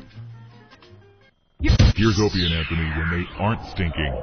Ooh, who took their shoes off? It's a little stinky in here. The worst of Opie and Anthony. Rob the trucker. What's up, Rob? Hey, I listen to y'all show, man, every day. I love it. And what I was going to say was that y'all were talking about prison pussy. Scott Peterson's going to be some prison pussy, ain't he? Yeah, probably. He'll be a popular guy. Yeah. I guess they keep all them alone, though. It's so hard to really get at these people, except Dahmer. He was an easy target. I heard that was over. Dahmer wasn't even killed over his crimes, but over something stupid. In a prison line, he cut somebody. Some Yeah. disrespect in jail, they killed him over. I mean, jail disrespect? You can't do that. That's what I heard. But yeah, I was watching the news, and they said they did interviews with some of the prison inmates up there, and they said he wasn't going to make it. They were going to kill him. They always say that, though, but for the most part, these guys always wind up just doing fine in prison. Although they get their hands on him, the guy did kill his pregnant wife and baby. They probably would. I know, but there's been more horrific crimes than that. They don't believe like it or baby not. killers in prison, though. No, they don't. I mean, as much as we find it hilarious. Not all of we. Oh, yeah. It's a big. Most of we. It's a big fat we, all four of us. No, most of we. I'm still trying to understand this whole thing. I'm trying to understand this obsession. There he goes. Merry Christmas, everyone. Merry Christmas. Wow, that came out of nowhere. Isn't that horrible? Oh, my God. Oh, that was a great clip. Sounds of Christmas Eve. Well, you want me to play some Christmas?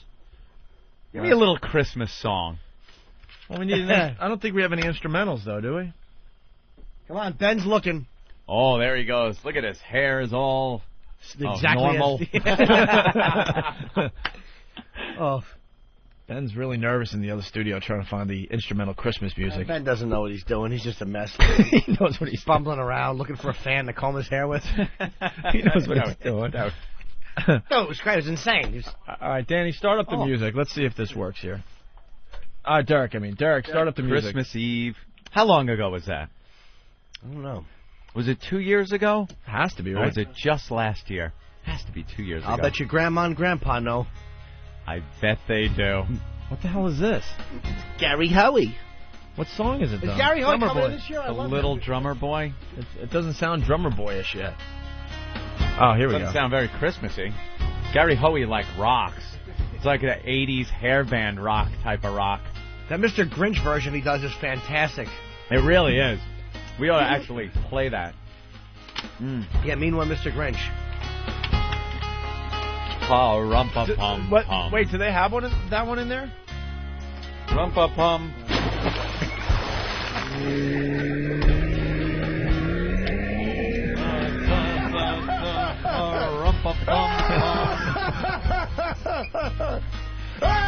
Me and my boat.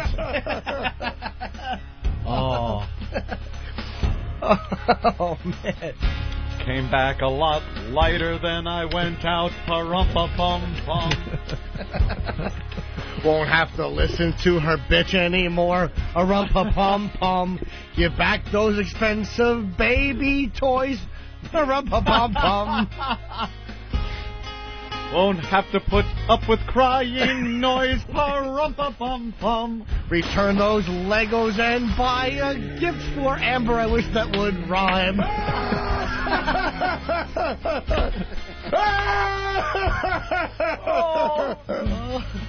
Oh, little empty crib, pa-rum-pa-pum-pum. Grandma and Grandpa's tears, pa-rum-pa-pum. Boo-hoo, what could have been? What he did to his son.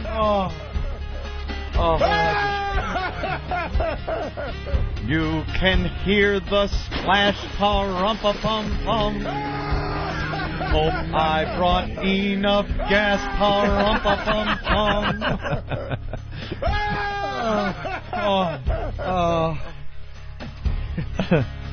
Oh, man. Connor giggles. Little baby feet just kicking her tummy tum-tum. Oh, no. Oh. Pa-rumpa-pum-pum. Oh. He was cute in the sonogram. Pa-rumpa-pum-pum. Rumpa-pum-pum. Rumpa-pum.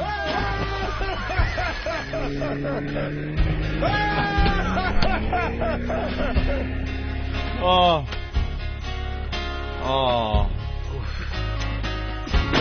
Now I say goodbye, pa-rumpa-pum-pum.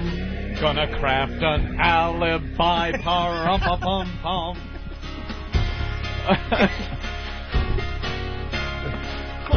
That is really awful. There he goes. Merry Christmas, everyone. Merry Christmas. Merry effing Christmas. It's a tough one to go unprepared on. It's such an odd beat. Yes, it certainly is. Everyone, have a Peterson Christmas.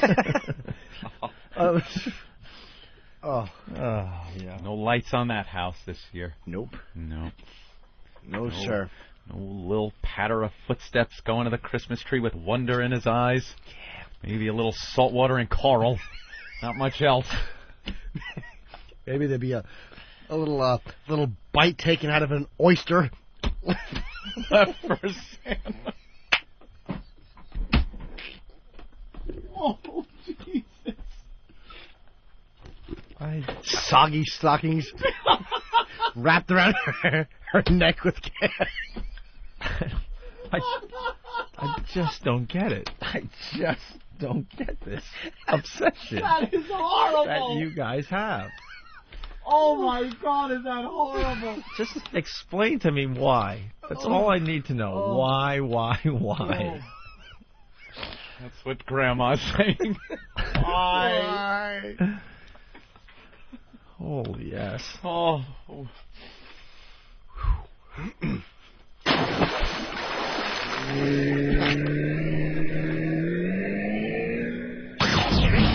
Welcome to the Opie and Anthony. Oh, for crying out loud. Yeah, heard you the first time. Can I help you? Yeah, that's me. Yeah? What do you mean served? Divorce? That bitch! Here's Opie and Anthony when they don't suck. Good for what ails you. What? The worst of Opie and Anthony. We did get 3 more Lacey songs in. Those Are they real songs or parodies? I don't know. We haven't listened to them. We didn't have time I haven't today. heard these. We'll try the first one. We Remember Lacey.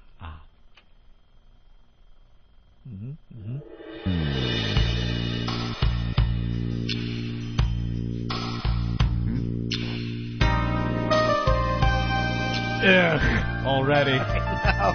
Kenny G.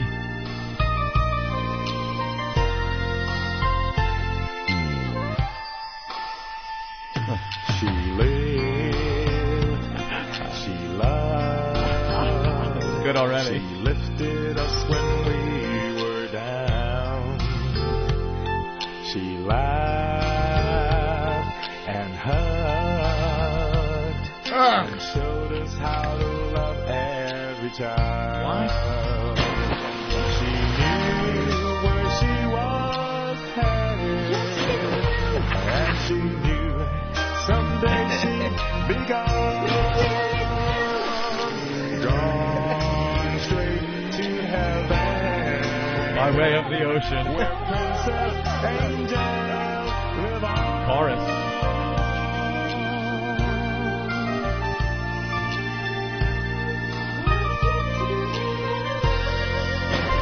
She dreamed tall dreams. Horrible. And stink on the phone.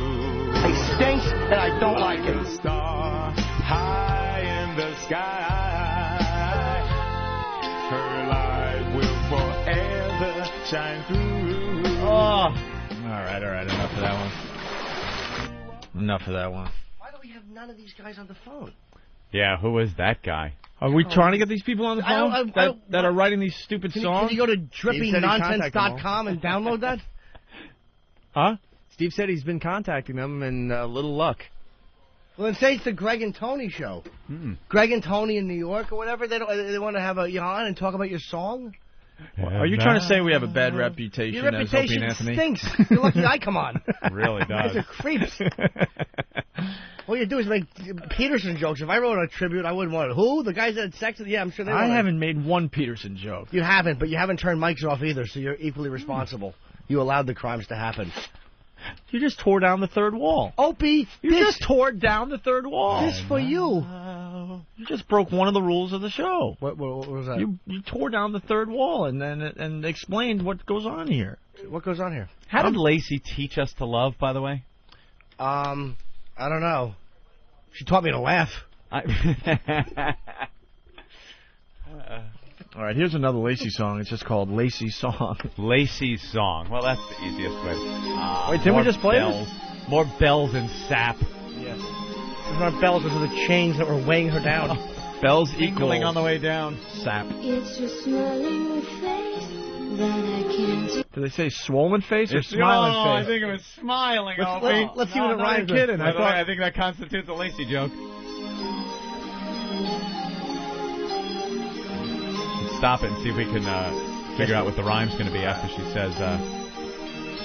It's your smiling face. That still sounds like swollen face. It's your smiling Smiling face. face.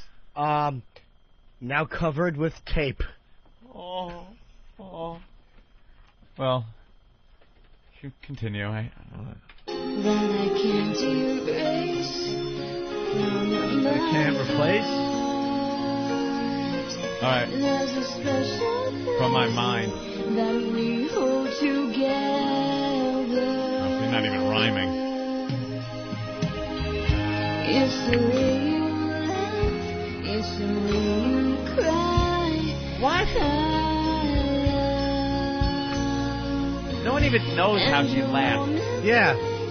Warm embrace. Hold me forever. Who's she hugging, an anchor?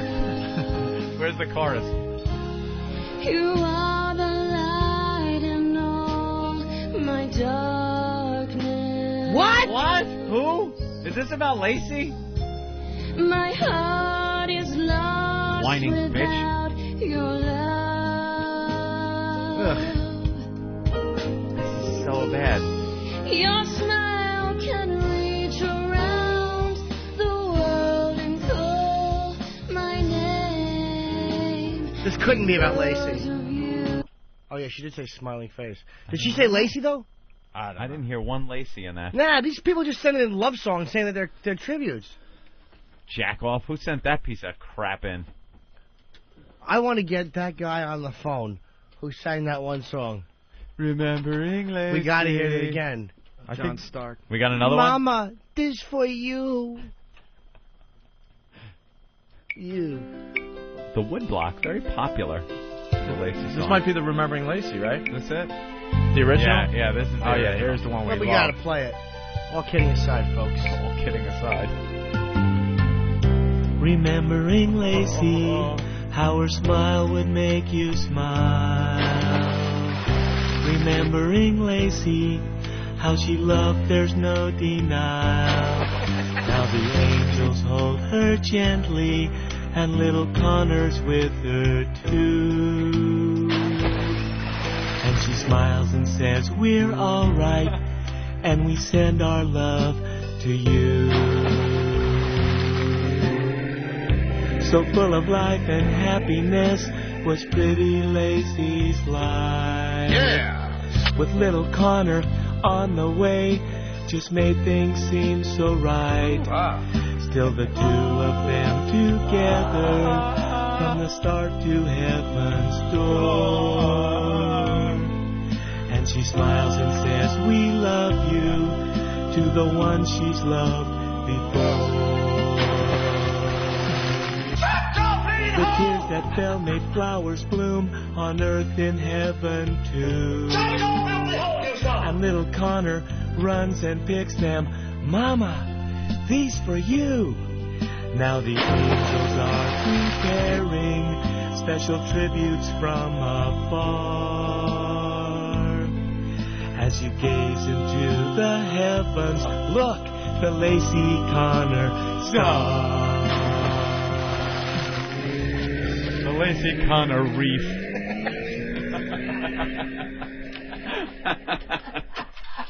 All right.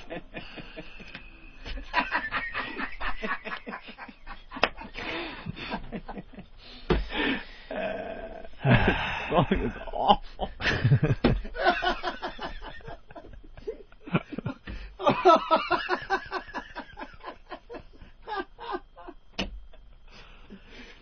Oh, Lazy Connor Reef. Oh, that's funny. Oh, what a drippy douchebag. Oh, God, are these people awful. Thanks. We're getting instant feedback. Thanks. I got that fucking song stuck in my head for another day. Mama, these for you. For you. Oh, shit, that's what Scott said. This is for you. Oh, was that the only other songs? Yeah, we're no done more with serious this. ones. Yeah, we're done with this. Lazy Connor Reef.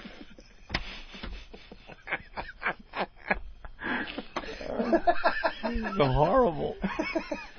Oh.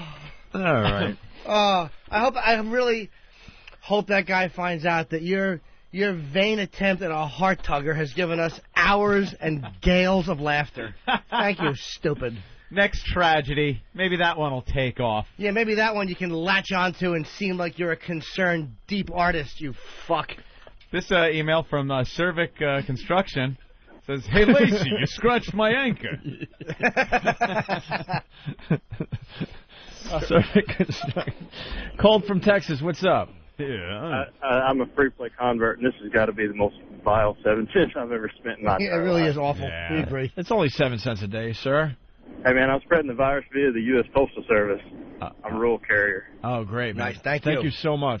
Oh, you're welcome. All right. Did he say rural carrier? Mail carrier, probably. Oh. Remembering Lacey. I make you smile. Like he big build up at the end. The lazy piece star. Yeah. Oh. And we'd all enjoy watching his trial. The verdict was death as they strap him to the gurney. And there's some angels waiting for you on your journey. There's no angels, unless it's like walking in prophecy. Now that would be a fun angel to hang with. No one is watching her and welcoming her like it's a big welcoming party in heaven. No. They see that shit all the time. Get in line, bitch. Welcome to heaven. Stand in line. Aren't enough sweet angels to take care of every person? Yeah. Let's have a party in their honor and coddle them. Hold them. She's in an angel's arms. Well, like a hot nightclub. You got to be dressed right. Got to be the right people. Exactly. No one's going to want her in the club. That big fucking pregnant housecoat dripping wet. Killing everybody's vibe. Jesus. We know who you are. We saw the news, big shot. She couldn't even go out anyway. You can't find a babysitter. Little Connor. Yeah, he's too young to get in. Yeah. But her smile can make us smile. Yeah. Remembering the way she loved. How'd she love? The laughs. Yeah, the laughs. All right, we'll play this again. Remembering Benny, his gossip makes you smile. He's herking and jerking. And look, and little Connor picks up his phone and says, "Mama, this for you." And Ben just shakes his head.